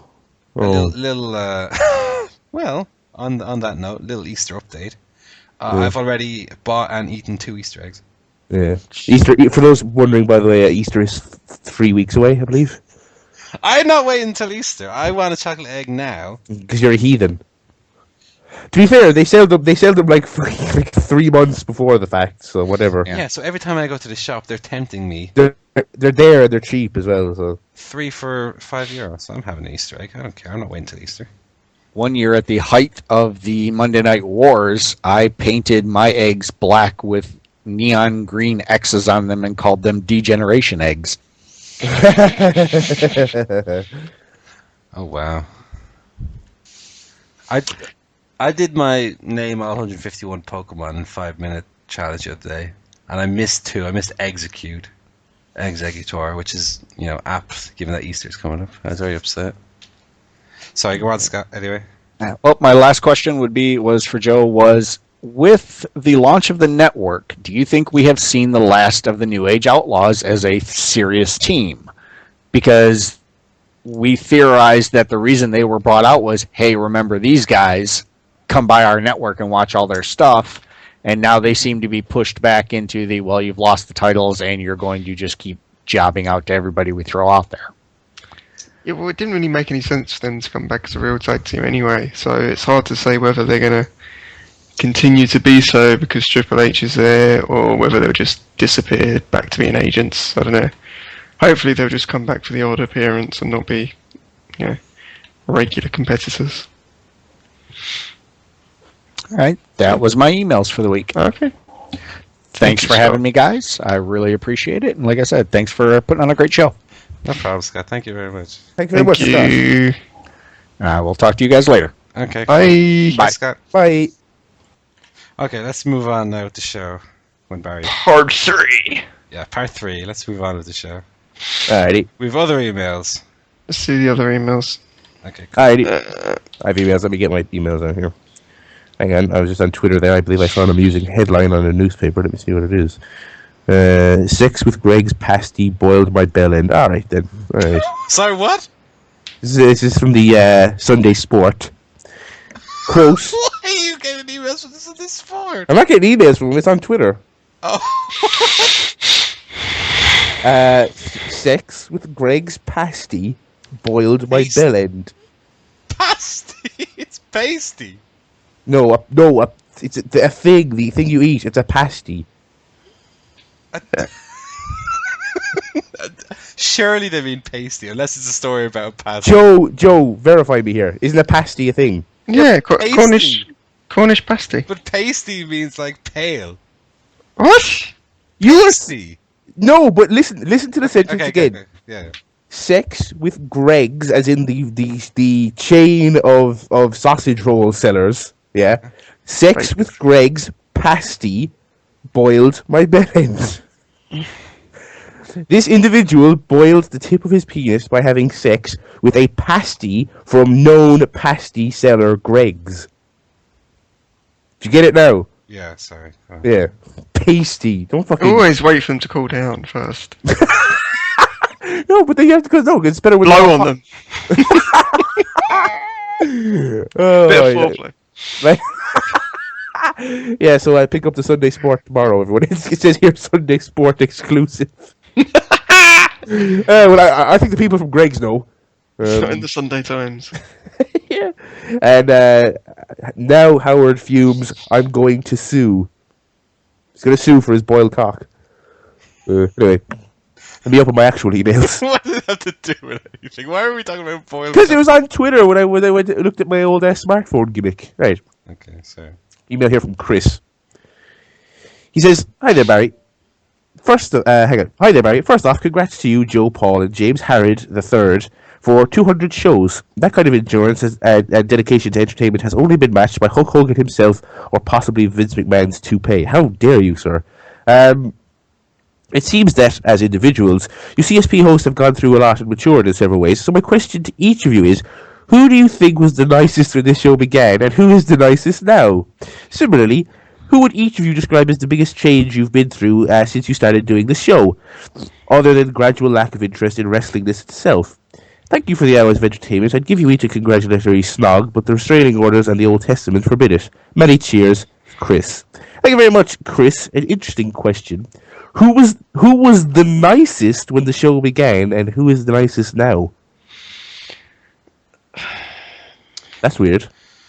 Well, it can't be me because I was Are any nice of us at the start, nice? and I'm a bastard now. So Barry's nice enough, isn't he? We're all nice. We're all nice. In our own way. Well, I don't think I'm. I mean, to be fair, there's a lot of stories of Paul being not nice, but I wouldn't say that makes him a bad, not nice person. He tries his best. He tries. You know what I mean? I would say, look, if you're going to pressure us for an answer, he is disqualified because look, none of us have sort of abused people the way he has and fucking thrown away money that we could give to charity.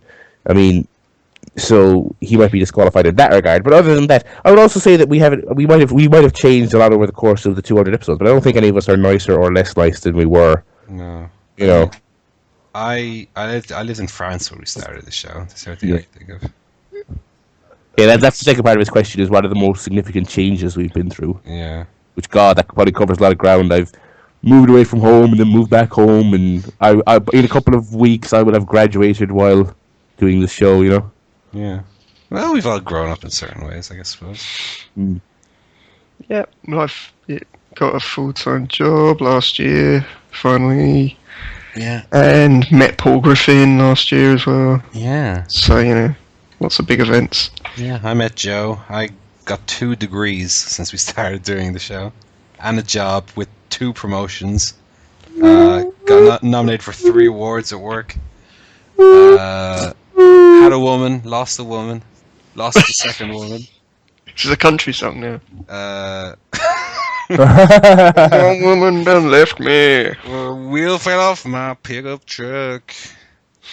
Yeah, I mean, life goes on. Life is transient anyway.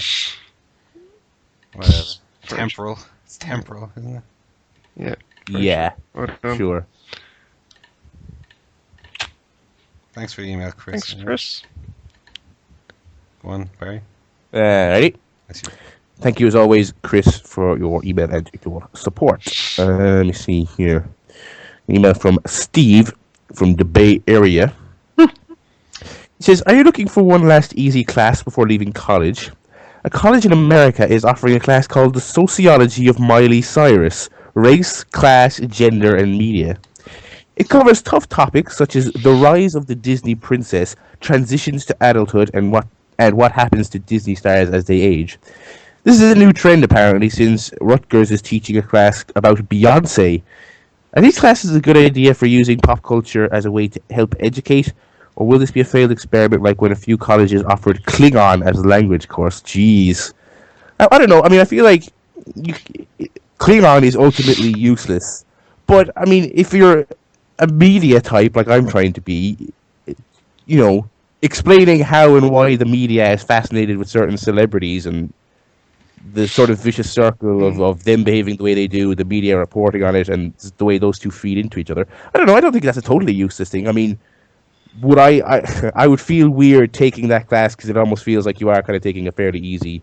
But I don't know. I don't think that's the worst thing in the world. I don't think it's comparable to teaching Klingon, which is like nerd pandering at its absolute worst. Like you want to get some people in. Maybe your attendance isn't what it used to be, and you need to get those tuition fees. So you're gonna start teaching this fucking nonsense in your class. Yeah. Yeah. Well, Mr. X says to Mrs. Y, if this doesn't get you going, my name's not Homer Simpson. No one remember that episode? Yeah, you messed up the line. Oh, sorry, give it to me. Give it to me, Joe. It was Homer J. Simpson, not Homer Simpson. Oh, no! I missed the J. What a cunt. In fairness, though, as far as Simpsons lines go, you should be getting that J, Paul. Yeah, it's a 9 out of 10 there. Yeah, it's a 4.5 star. Yeah. Right. Any more, Barry? Yeah, one more. Thank you, by the way, Steve. Cheers, Steve. For your email. Is there anything else? No, that's all he says. Okay. Next one is from Martin. He says, question for the show. What's the greatest second match on the card in WrestleMania history? Oh. Right, let's go through all of them. No. No, we have to. Yeah, I don't know what's last year's Hang on, second I'll match. read them out. Are we counting pre-show matches? No, we're not. Actual Martin. What Mark have you Henry done? versus Ryback was last year's, huh? Right, that's winning so far. Go on. 28 was Kane versus Randy Orton. Okay, well that's winning so far. No. 27. Uh, Cody Rhodes versus Rey Mysterio. Okay, that's winning. That's the new best one. Pretty good. Yeah. 26. Randy Orton against Legacy in a triple threat match. Cody Rhodes. Randy Orton's in a lot of these matches. That's okay. Cody Rhodes one is still winning. Rey Mysterio. 25. Santina Morella won the 25 Diva Battle Royal match. Cody Rhodes and Rey Just still. referenced. Cody Rhodes still winning. 24 was CM Punk defeating Shelton Benjamin, Jericho, Carlito, MVP Kennedy, and John Morrison in a Money in the Bank ladder match. All right, that one's Yeah. winning. Yeah, that's the new winner. 23. Great Khali defeated Kane. 22. Next one. Rob Van Dam won the Money in the Bank ladder match, defeating Shelton Benjamin, Ric Flair, Finlay, Matt Hardy, and Bobby Lashley. That one wasn't very good. Okay. Lots of big and old and shit people in that match. So. Ooh, 21. Money in the Bank again. Yeah, Edge. Edge defeats Jericho, Benjamin, Benoit, Christian, and Kane. Which one was better? I can't really tell all these ones apart, to be honest. I like the 24 one. I think that's the one where Morrison did the moonsault with the ladder. I think that was quite a good one. That one was mental. Yeah, I think 24 was the better one. Okay. I don't think 20 is going to win because that was Booker T and Rob Van Dam defeated Garrison Cade and Mark Jindrak, the Dudley Boys, and La Resistance in a fatal four-way for the tag titles, which went 7 minutes long. No, I don't think so. 19 surely had a good one. Oh god, The Undertaker defeated Big Show and A-Train. Never mind! Next! DDP defeated Christian in 18. Oh, that was a good match, wasn't it? 17 was Taz and the APA defeated Right to Censor. Jeez, the one fucking hell. 2000, Hardcore Holly won the Hardcore Battle Royal, botching by defeating Crash Holly when he wasn't supposed to. And then he called Michael Cole a shithead.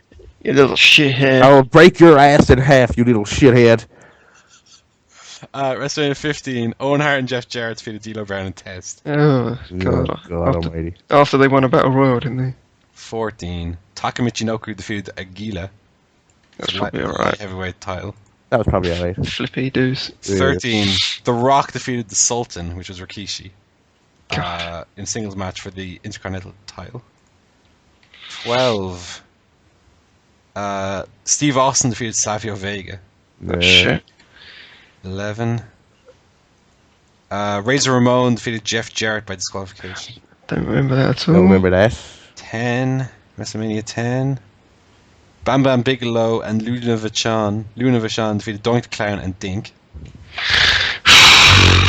WrestleMania 9, we're getting there. The Steiner Brothers defeated the Headshrinkers. Oh, that was a good match. That was a good one. 8, The Undertaker defeated Jake Roberts. WrestleMania. Not bad. 7, the Texas Tornado defeated Dino Bravo. In 3 my minutes. Jesus Christ. What are we on? 6, Demolition defeated the Colossal Connection, Andre the Giant and Haku.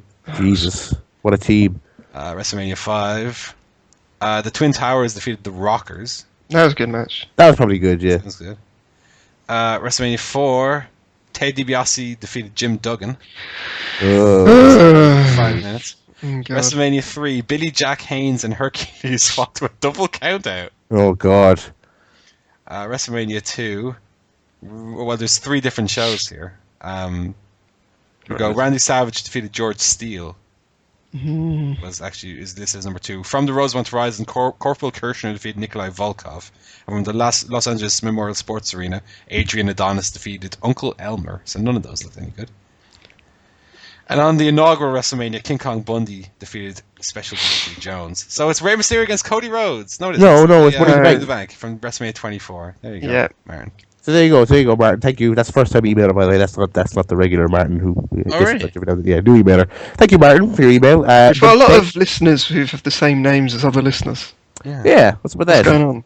Come on, people, think of different names. Fair though. We also we also have recurring characters with names like Mama, though. So. But that's it. True. Do you know what I found out this week, by the way? Let's just tangent into another Mama story here. Sure, Mama. Mama is not called Mama in his home country, even though it is his name. Is it one of those things where you can't pronounce it in our language, so you have to come up with a name? Like when Chinese students come over and they meet the host family, and they're like, "What is your name?" "Oh, my name is Xiao Chiang." Your name's Sean. Hang on, have I told that story on CSP? What? That happens in my school. I was at. Yeah, well, I had it in France too. Oh, good. Okay, yeah, because I tell that story different. I couldn't remember. Well, we had a girl who I might have told this on the show before. We had a girl in one of my first classes in France. They were going around. You had to introduce yourself to the rest of the class in French, and it came to all the Chinese students. And one guy was called Zach. I was like, sure, your name's Zach. And one girl went, "You can call me Music," and that was her name. Her name was Music. So. Do you think that was her actual name, or? I don't think so. The thing with Mama though is, in wherever Mama's from, I don't know where it is. What happens is, the first son of the family is always called Mama. What? Yeah, so his father is Mama. His grandfather was Mama. He has an uncle Mama. His cousin is called Mama. Well, how can his uncle be Mama? Oh, is his mum's brother? I suppose. Yeah. So what happens is. Because if his dad was Mama, they have 2 names. So he's Mama something, and I'm not going to say his surname on the show. Obviously, I know his surname. Jones. But they call him they call him by his second And name. Papa. They don't call him Mama. But obviously he's the only mama in the office, so to us he's mama. Is it Mama Mana? You've worked it out! That's all your emails, Barry? That's all mine, yeah. Okay, I've got two here. Let me run through them. First one's from Steve. Subject, new sport. He says, a new sport is sweeping through South Africa. Train surfing.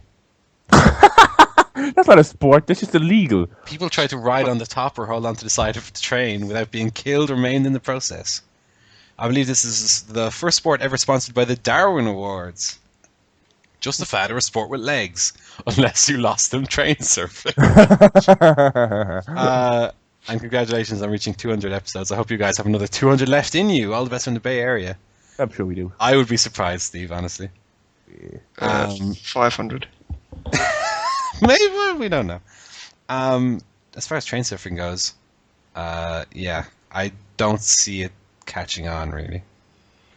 Yeah, kids have been doing that for years. It's very They've done buses as well. Stupid. Yeah. Well, I mean, of all the things, trains, I mean, that's like you're sure to be killed doing that. Really. I mean, even car surfing would be dangerous. Only if you fall off. Well, of course, but if you fall off, you will be killed, most likely. Don't fall off. Don't. Sage advice there. Second email's from Alex, who says, happy 200. Thank you, Alex. Hey, Paul, congrats to you and the guys making it to 200. Now for my question.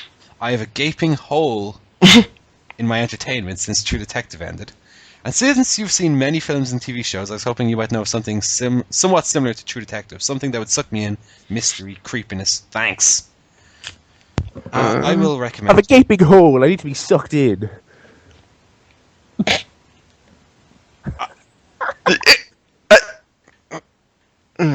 Anyway, I can recommend you some stuff, Alex. Twin Peaks. Well, I've not watched all of Twin Peaks, but I would recommend Twin Peaks for what I've seen so far, for sure. Certainly. Twin Peaks.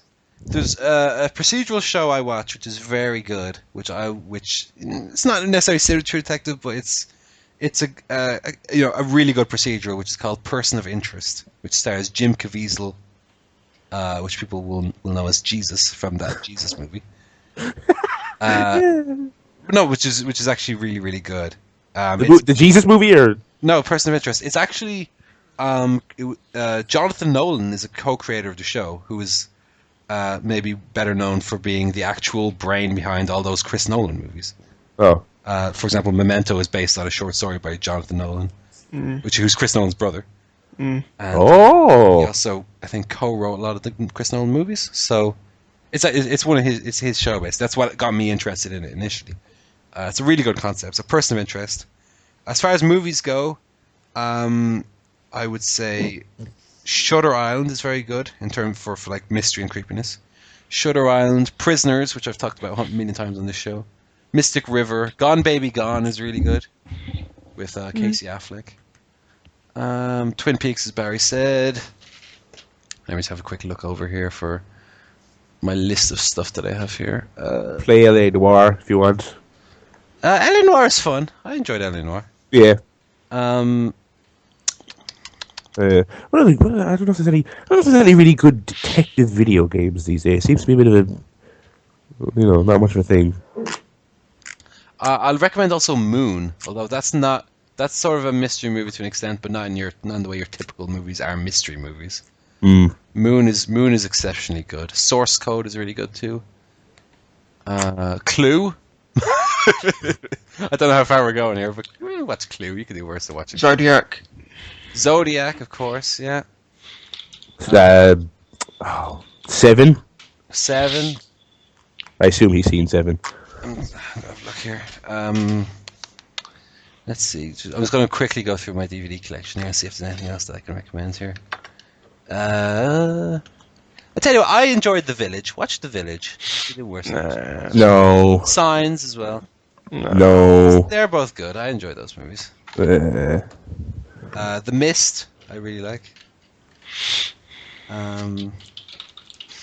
What else we got here? Let's see.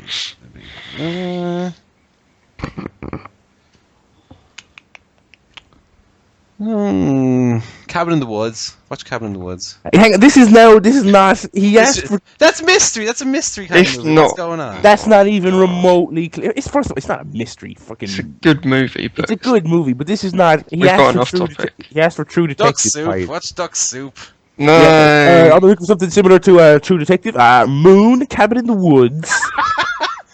They're mysteries. He wanted creepiness and mystery. That's what he asked for. He didn't say specifically like True Detective. I Well, he did. was gonna say yeah. Watch all of those, Alex. They're all good.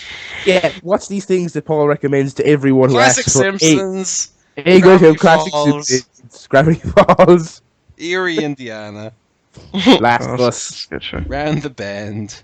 play Last of Us. Strange people- things happening. Then if Go you in. go Go in, man, Gorilla.com. Around the bend. Go around the bend. Official spin-off. That's all my emails. Thank you. Spider-Man 90s cartoon. Spider-Man. That new Spider-Man movie's coming out, by the way. I've still who not seen the cares? first one. Who cares? I have an email from Will who This one's says, alright. "Happy 200th. Congratulations on your 200th episode. No podcast makes me laugh more. Who's You this? three are the- This is Will. Oh, You three are the best, the Easter eggs of podcasts and the anti-alert storms. Thanks for all the fun, Lads. Will. Yeah, me and Barry sort of cancel you out, so... Yeah, we have Paul's right earlier about the rules of the Scooby-Doo match. It was very much the Scooby-Doo strikes the same rib twice, but produces two clearly different noises. What are we supposed to believe? This is some kind of magic xylophone? I hope someone got fired for that. I'm gonna die laughing. Oh my god. What the hell are you talking about? Anytime you saw someone like that, a wizard did it. I've not seen that episode yet. Oh my god, what a good joke that is. Wizard.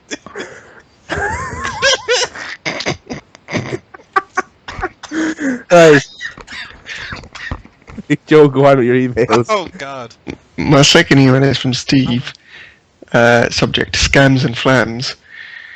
He says, Paul George, a star basketball player for the Indiana Pacers, recently fell for a catfishing scam where he sent pictures of his dick to someone he thought was a female. Turns out it was just a guy. I know we're all excited when someone wants to see pictures of our dick, but shouldn't people know better, especially a famous NBA player? Well, no, athletes tend to be incredibly stupid, so they shouldn't know better. But also, sending those pictures to someone you've never actually met is kind of strange. How close did he get to her, as in personality-wise? Like, how much of a bond did they form that he wasn't able to tell it was a fella? I mean, maybe it was one of those people who's weird and set up a fake Facebook page with pictures of some girl, you know, like in the actual film Catfish. But you know, that film was really weird, by the way. Yeah, I'm not saying. I don't know if did we discuss that in the film? I think I discussed it when I watched it only about a year ago. But yeah, that's weird. I like Steve being our roving reporter this week in the news. Yes, it's very interesting. But yeah. I mean, I've met quite a few people from the internet, and they were all as advertised. So Yeah. don't know. Yeah, there are normal people on there as well. Yeah, I met Joe from the internet. Yeah. So I'm meeting people from the internet next month. I'm going to. Oh, he knows other people on the internet, does he? Oh, Well, he offered me. he's never met us. So. Well, I just said to Paul, I said I'll be in Dublin Easter weekend if you want to pop around, you know. Sure. But yeah, they were all nobody who claimed to be a man showed up as a woman or anything like that. It was all as advertised. Good stuff. Yes, and I think that's it. Good Just stuff. the tweets, and we got a tweet from Stephen who said, "I got them in last night, but congrats again on the 200." So thanks, Steve. Cool. Yeah, That's I got a tweet this week from a friend. It was also called Steve, but it's neither the Steve that tweeted you nor the Steve that I know in real life. It's a third Stephen who we all know. Oh my He god. tweeted me a link to a Hulk Hogan appearance on Opie and Anthony, that radio show in the US. Oh, that's Steve. Oh yeah. As if I'm gonna fucking watch Opie and Anthony. What a load of shite. Thanks for the link, but Give me a fucking break. I'm not watching that. And of all the people who were on it, Hulk Hogan. Yeah. I didn't watch it, needless to say. But you know, I appreciate the sentiment. Send me the link, but not gonna watch, baby. Cannot be bothered. So, did we actually? You're gonna talk about wrestling this week? Can do.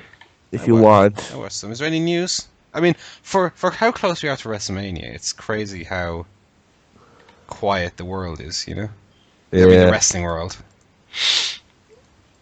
There's not a lot going on. I'm gonna have a quick look just at today's daily news update. The top story today is Hulk Hogan, Shawn Michaels, and John Cena will be on Good Morning America on Tuesday to promote WrestleMania. So that's how busy it is. Yeah. You know what? You're right. It's really quiet. I was looking for a place earlier. It was showing WrestleMania in Limerick, but no joy on that. So that's unfortunate. Yeah, it's really quiet this week as far as wrestling news goes. Christian got a concussion. Is the only thing that's come to mind. He's had really bad luck when it comes to injuries, hasn't he? Yeah, and concussions. In fact, it's not his first one in the last year. I don't think so. You should. That's unfortunate for him. There's really been no news this week. The Scooby-Doo movie obviously was officially released. I actually had it watched before it was officially released. I don't know whether it was available on the network or something beforehand. Because when I watched it, I then went to rate it on IMDb, and it wouldn't let me because it hadn't been officially released yet. Yeah. So, give it a 3 out of 10 in the end. Scooby-Doo didn't. He took a dragon screw and he wasn't selling the legs. So yeah. 3 out of 10. Would not watch again. So he's about as funny as 1.5 Stooges. Three Stooges is a far better movie than Scooby-Doo. Well, anyway. Oh, by the way, as I mentioned earlier, I've moved on to season 8 of 24. I forgot it stars former actor who portrayed Freddy / SmackDown writer for 6 months, Freddie Prinze Jr. Oh yeah, he's in 24. He's also one of those annoying things where it's just like he's so Scooby-Doo, isn't he? That's what you said. Yeah, that's what I said. Yeah, he was in Scooby-Doo. Sorry. He also wrote SmackDown for a tiny period of time. He didn't write it. He was on the writing team. Yeah, he's in it, and it's really distracting. It's like we said about George Clooney. You can never not see him as Freddie Prinze Jr. He always stands out like a sore thumb. Sure. Which is weird. But anyway, that was just a trivia note. I don't think there's any other news. There really isn't. It's crazy how quiet it is going into WrestleMania. But even no, go on. Even in terms of the TV, I mean, SmackDown this week. It's like 1.5 weeks to WrestleMania. And SmackDown just reads like a fucking house show or something. Like nothing happens on it, and none of the stars are on it. I mean, it's WrestleMania, and you're trying to get people to buy the network. For Christ's sake, put some stars on your TV shows, for God's sake. Let me find a SmackDown rundown here, because it's shocking how poor it is. It's weird. Wrestling. Hang on, let me get this open here. If you'll bear with me. Here's your SmackDown report, okay? The main event was Bray Wyatt against the Big Show. Yeah. In a 4-minute match. Let me go back to the beginning here. Here's SmackDown, okay? Batista and Triple H have a little promo.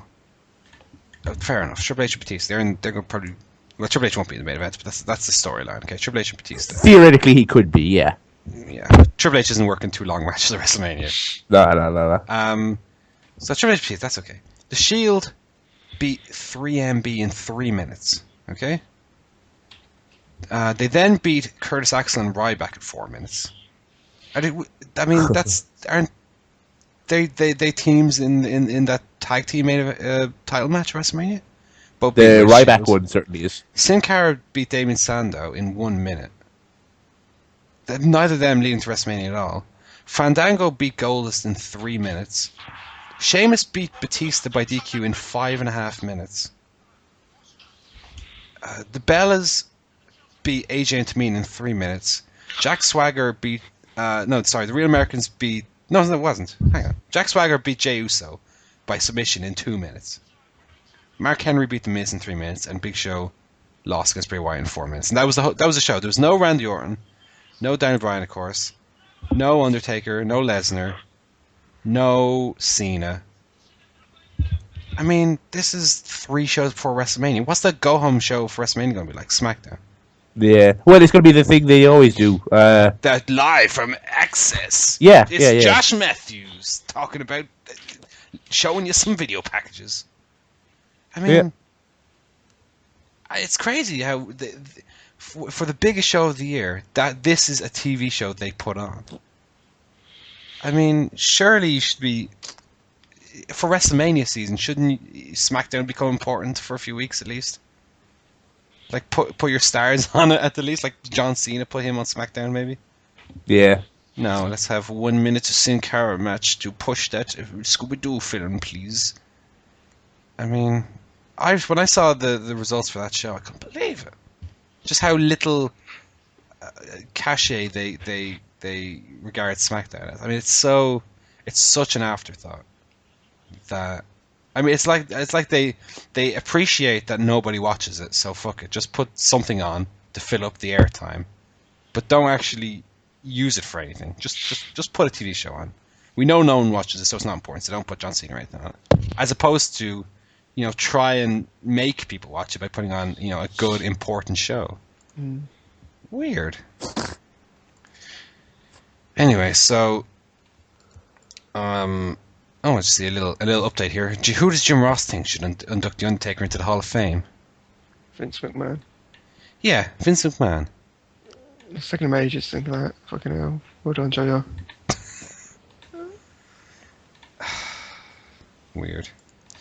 I think Kane should induct the Undertaker out of interest. So do I. Yeah, I mean, who else could he be, Well, Vince McMahon, apparently. No. Father Love. I love you. Ted DiBiase, maybe.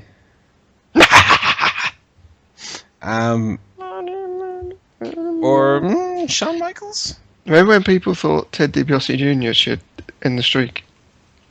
Yep. Really? Yep. Because he was the son of the guy that brought him in. Oh my god. That was good.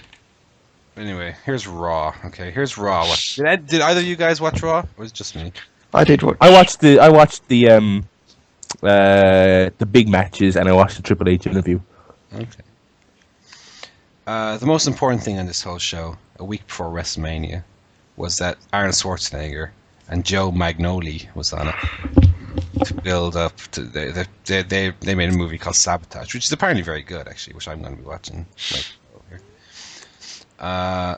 Arnold looked like he was wider than he was tall. He was really strange looking. He's not aging well. And his hair looks like a wig. It's really strange looking. His hair looks like it's floating about 1 centimeter off his head. Got a really strange hairstyle. Joe Magnoli looked like, were he a wrestler, he would be the biggest badass in the company. Because he is enormous. What's his actual name, by the way? I can't keep calling him Joe Magnoli. I have no idea. I'm not able to pronounce it at all. Joe Magliano is his name, apparently. And he is a huge, muscly man. And when The Miz came out, if you had asked a non-wrestling fan which one of these guys is the professional wrestler, I would have said Joe Magliano. I keep track. I instinctively now go to call him Joe Magnoli. Yeah. Damn you, Hogan! Your verbal flubs. So Hogan didn't know this man's name. Well, he did know Arnie's name, of course. And then Miz came out and was talking smack about how he was a tough guy and they were actors who only acted tough. So he went to swing at Joe, not Joe Towner, who blocked and hit him with a sort of a hook to the ribs. Arnie then hit him with his famous Arnie backhand. And then Hulk Hogan put his hand on the back of Miz's head, and the Miz jumped out of the ring and was gone. And then, Arnie and Hogan all, mutual backslapping and chortling at the misfortune of the Miz. And they celebrated. And that was Raw.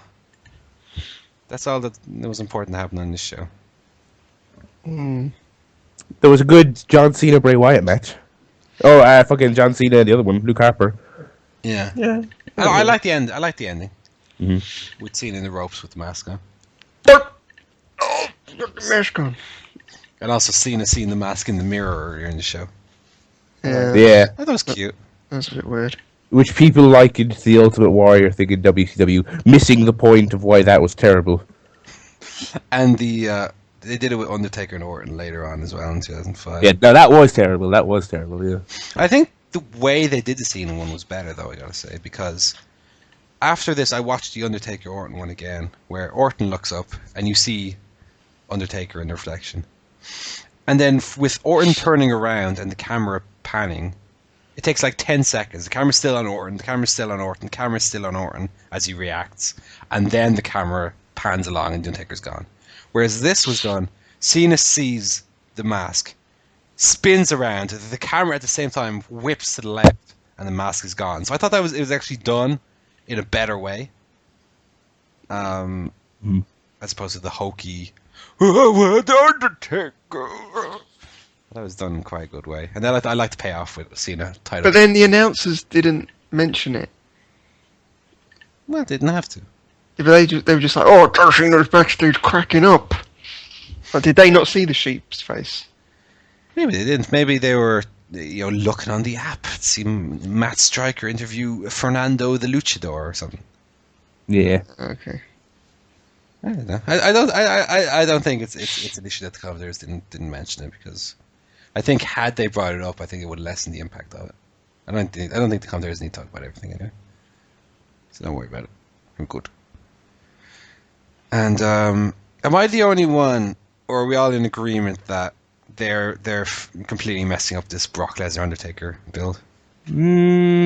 Because this one this week was the most generic. They've done it a million times. Undertaker segment. No, definitely. I just thought it was so dumb. Like this feud is doing nothing to stand out as unique or make Brock like a threat. Because every time they meet up, the Undertaker just inevitably beats up Brock Lesnar every time. So what's the threat? I mean, why should we, fear for the streak at WrestleMania when every time they meet, Taker just beats him up with ease? Remember when Undertaker went to Brock Lesnar, want to do it, and everyone then wanted to see them have a fight? Yeah. And then compared to this, yeah, I mean, it's pretty amazing. Let's just catalogue the weeks building up. We started off with the Undertaker signs a contract through Brock Lesnar's hand and chokeslams him through a table. Then didn't they have a brawl a week or two after that as well? And Undertaker sent him packing. Did they? I think they might have. Yeah, I'm pretty sure they had a brawl, which resulted in Undertaker beating him up briefly. Then he chokes Paul Heyman and says, "I'm going to come get Brock Lesnar." And then on Raw this week, he beats up Brock Lesnar again. Like, Brock Lesnar's not had a single week where he's come out on top and have the commentators go, "The streak is in danger." I actually read something this week which I thought would be very interesting, which would be on the very last show before WrestleMania, on the Go Home Raw, they have Brock Lesnar break the Undertaker's arm. And I thought, it's a genius idea. I mean, I think ideally what they could do is have him break Undertaker's arm on the very last segment for WrestleMania and have a really hard sell of, oh my god, the streak is in danger this time because the Undertaker now has a broken arm 1 week for WrestleMania. And fair enough, then on WrestleMania you can say, okay, he didn't break his arm, he is a very serious muscle tear or muscle strain. Just because that would limit the match were he to have a broken arm, in a full arm cast. But you could. I don't think that would be like a short change for have this big angle on Raw where it appears that he's broken the Undertaker's arm, but it turns out it's not broken. It's just a severe muscle injury that he can still work the match, and that could even go into the match itself as have Undertaker selling the arm, Lesnar working the arm. That could be the story of the match. What I anticipate is Brock Lesnar being beaten up by the Undertaker again on Raw. But I saw that. I just saw that. I don't remember where I saw it on Twitter or on a forum or something. But I saw that idea, and I was like, that would be a great go home angle for WrestleMania, because up to now, there's nothing they've done that makes you worry for the streak or makes you think that Lesnar's going to break the streak. And even with this, Undertaker's not going to lose. But for your everyday fan, who so far has not seen Lesnar do anything to the Undertaker, if Undertaker at the end of Raw calls Lesnar out for one last confrontation, and Lesnar's music plays, and Heyman comes out on stage, and Undertaker's like, "Where's Brock?" and Brock attacks him from behind and beats him mercilessly, and puts the Kimura on. The night, the week for WrestleMania, he twists the arm, and everyone comes out trying to break it up, and like have wrestlers, officials come out trying to pull Lesnar off Undertaker. And I don't know, you could have Vince McMahon make an appearance maybe, as just because like try to put over how important the streak is to WrestleMania and how Lesnar's putting it in jeopardy. To do a really hard sell, I think could be very effective. But it's on the network now anyway, so who gives a fuck? Just have Undertaker beat him up. Yeah. So, this closing segment did nothing for me. And I really like Undertaker and I really like Brock Lesnar. But the old wheel the casket down. Lesnar pokes, he's afraid of the casket, he's poking the casket with his foot, kicking the casket, looks inside, peeks inside, there's nothing in the casket. He walks up the ramp, he walks down the ramp, he's walking around the ring. Where's Undertaker? The casket pops open, Undertaker sits up, fights Lesnar. We've seen that exact same segment like 30 times with different wrestlers. It's the exact same. Yeah. So it did absolutely nothing for me. At all. If they had done anything different, like Undertaker sits up in the casket, Lesnar goes over, tips the casket over, Undertaker still sitting inside, beats him up, anything differently, but if it was exactly by the numbers, color in the, join the dots, the bollocks basically, and I thought it was shite. I really didn't like it at all. Yeah, agreed.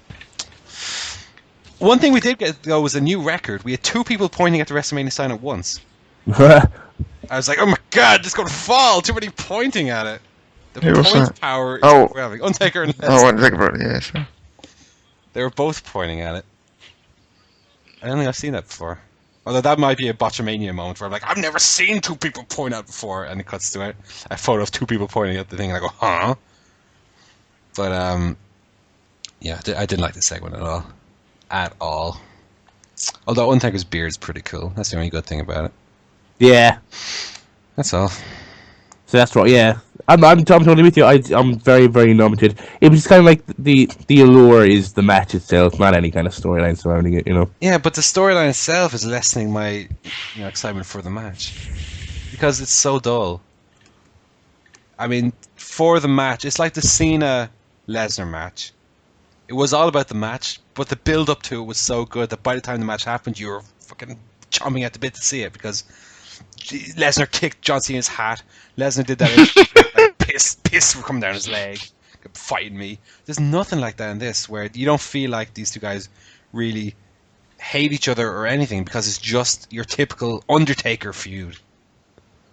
With Cena Lesnar, that was years ago, but you got a feeling like you hadn't in years that like these 2 guys, the 2 characters actually hate each other. Where Lesnar, like I said, kicked the hat, did that brilliant UFC style interview with swearing and everything, and it was just so unique and so different. And this is so by the numbers that it's numbing me to the match itself. I'm sure the match will be good, but I'm not excited about it. Which is a match can be a 5-star match, but if you're not emotionally invested or connected to it, you're just watching it. You're not really getting into it, which is a shame. The only thing I'm really into at the moment is the Shield. The Shield are so good. Yeah. Yeah, that match on Raw with was it Real Americans on Raw? Yeah, that was really good. Oh, that was a great match. When we talk about how good Raw is nowadays, this is what I mean. We got a holy shit chant in this match, first of all. It's funny because with the Shield, it's like they're going through different phases of which one of them is the most over and the best one. Like right now, it seems like Seth Rollins is really hot. Not in a gay way again, like earlier. It seems like everything Seth Rollins does gets a really big reaction, and everything he does is great. And it almost seems like... I think they're all just really good. Well, they are, but it seems like in the last few weeks, it's actually like Roman Reigns has took like a little step back, and it's actually Seth Rollins who's actually stood out a little bit to me. I'm in this match specifically, I wasn't sure about having Roman Reigns stood at ringside during the match. I think that was a bit of a misstep because it just made him seem a bit like their bodyguard, their manager. I think what I would have had happen here was obviously when Roman Reigns involved himself at the end, they got a big reaction. But I think what they should have done was not had Roman Reigns at ringside, have the match go exactly the same way. At the end, Ambrose and Rollins get attacked by the Real Americans after winning, with Coulter maybe stomping on them as well, and just have Reigns come out from the ramp. So when he runs out, you get that big reaction of Roman Reigns is here to stop, fuck everyone up, basically. But where he was just at ringside, you missed that reaction. Yeah, true. I think I would have had him run out and just come out and just cause chaos and fuck everybody up. I hope they do well when they split up, but the fact that WWE just doesn't do mid-card storylines anymore makes you kind of worry about what's going to happen to them. I don't know. I'm happy they're keeping them together for the moment. Like I was saying, I think there's more juice in the Shield, especially as a face team. I think they're doing really well. Which is maybe why Seth Rollins has stood out lately, because his style, I think to me, speaks more as a face than as a heel, because it's very exciting. Flippy doos and jumping bean and wibble wobble and all the moves, all the good stuff. Oh, yeah. And even Roman Reigns, like that little lock and load thing he does with his arm before he does the Superman punch. That's such a great little gesture, great little add-on thing that he does. Yeah, it's cool. And Dean Ambrose has the best Thez press in the business, but which I mean is the worst. It gets a pop from me every time he does that fucking Thez press. It looks so terrible, but because his character he doesn't care about making things look good. He's just going to jump on you and punch you wildly, The Shield are great, man. When people talk about what luck they had getting Austin and Rock together at once, they really struck gold getting these three guys in a team at once. It's crazy. They have such good chemistry, and they're all they're so different, all the three of them, but they work so well together. Dean Ambrose, Seth Rollins, Roman Reigns. I mean, they really struck gold with those three. They're so good. Yeah. And WWE right now is as far as in ring matches go, I think it's the best it's ever been. I think I can't think of a time, even in like 2000, even with guys like Guerrero, Benoit, the Hardys, Edge and Christian. Really? Who's good there now though, apart from the Shield and Brian? Who's good apart from them? Yeah, Lots of people. Okay. John Cena. Real Americans. What? Cesaro's. What are you talking about? Cesaro's what? Jack Swagger? Yeah. They're good as a team. Oh, well, I'm not saying he's bad, but it's not like, oh my god, it's the best in-ring I've ever seen. God, Jack Swagger. Well, I'm not talking about on a per. Yeah, but nobody's saying that. I'm not even saying Well, on a you per just wrestler. said. But I'm not even saying on a per wrestler basis. I'm talking about as a show overall. On this Raw, we had two really good matches. We had Del Rio, Christian Ziggler, and Sheamus. And we had the Shield against Real Americans. They were two really great matches. And I think Real Americans, their team, are great. Swagger and Cesaro. They're fine. I'm not saying they're bad, but you just said they're the greatest of all time. I didn't say the Real Americans. I mean, overall, I think it's the best in-ring rest that WWE have had on an average. Like, what was bad on this show? I mean, Big Show, Titus O'Neil, fair enough. Yeah. The women's match. Yeah, but you'll never have an era where you don't have a match like that, though. Yeah, I mean, I think this is the first time in years where I can watch Raw and not feel like I need to skip through a match. I when we get something like Shield against Real Americans, I'll sit down and just watch the whole match. Whereas in the past, I really wouldn't, because there wasn't enough. Like the Shield Real Americans, that could have been a really good pay-per-view match. Honestly, that's how good it was. I mean, Raw has not been this good to me in a while. I mean, storyline's fair enough, but in ring is so good now. What would be your favorite year, Joe, in terms of in ring then? Dunno. Dunno. Well, good. I'm glad we had that debate. So, is that going to be it for this week? Yeah, we've gone pretty long, but then it's episode 200, so why not? Yeah, special. It has been a special. special episode. We said we are going to do nothing different, but I think this has been a pretty good show. Yeah, it's pretty good. We enjoyed it. Enjoyed Scott's cameo very Yeah, much. thank you, Scott. Well, it was more That camp. quiz- He was on for about an hour. That quiz about how rich we are. I like those quizzes. It was very good. So with that said, I'm going to get some quick plugs in here. We got ChairShotPodcast.com. It's where you go to find the episode archives, where you go to find the shows. It's where you go to find the email tab. You can click on it to email us on a variety of subjects. As we discussed this week, we accept any and all emails on a variety of subjects. So go nuts.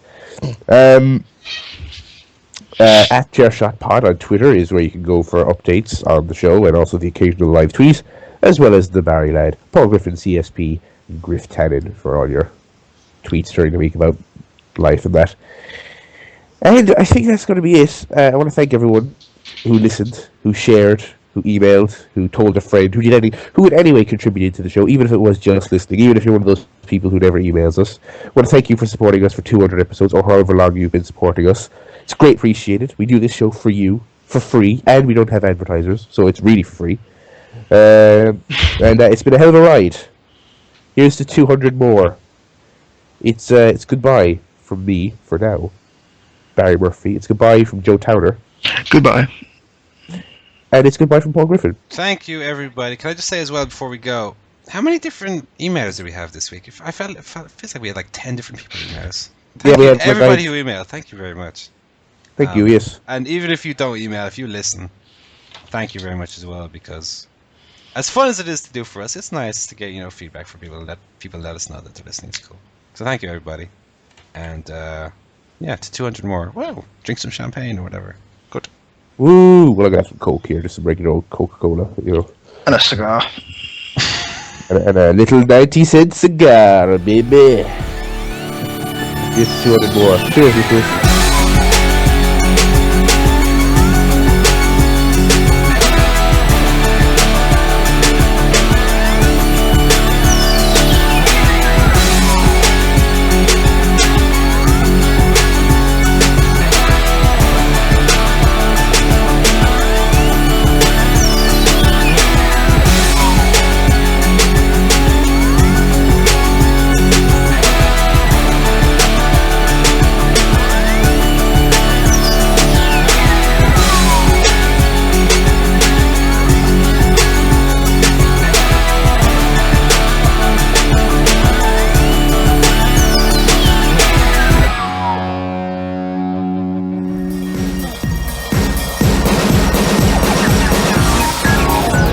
This podcast was brought to you by LoudySpeak.com.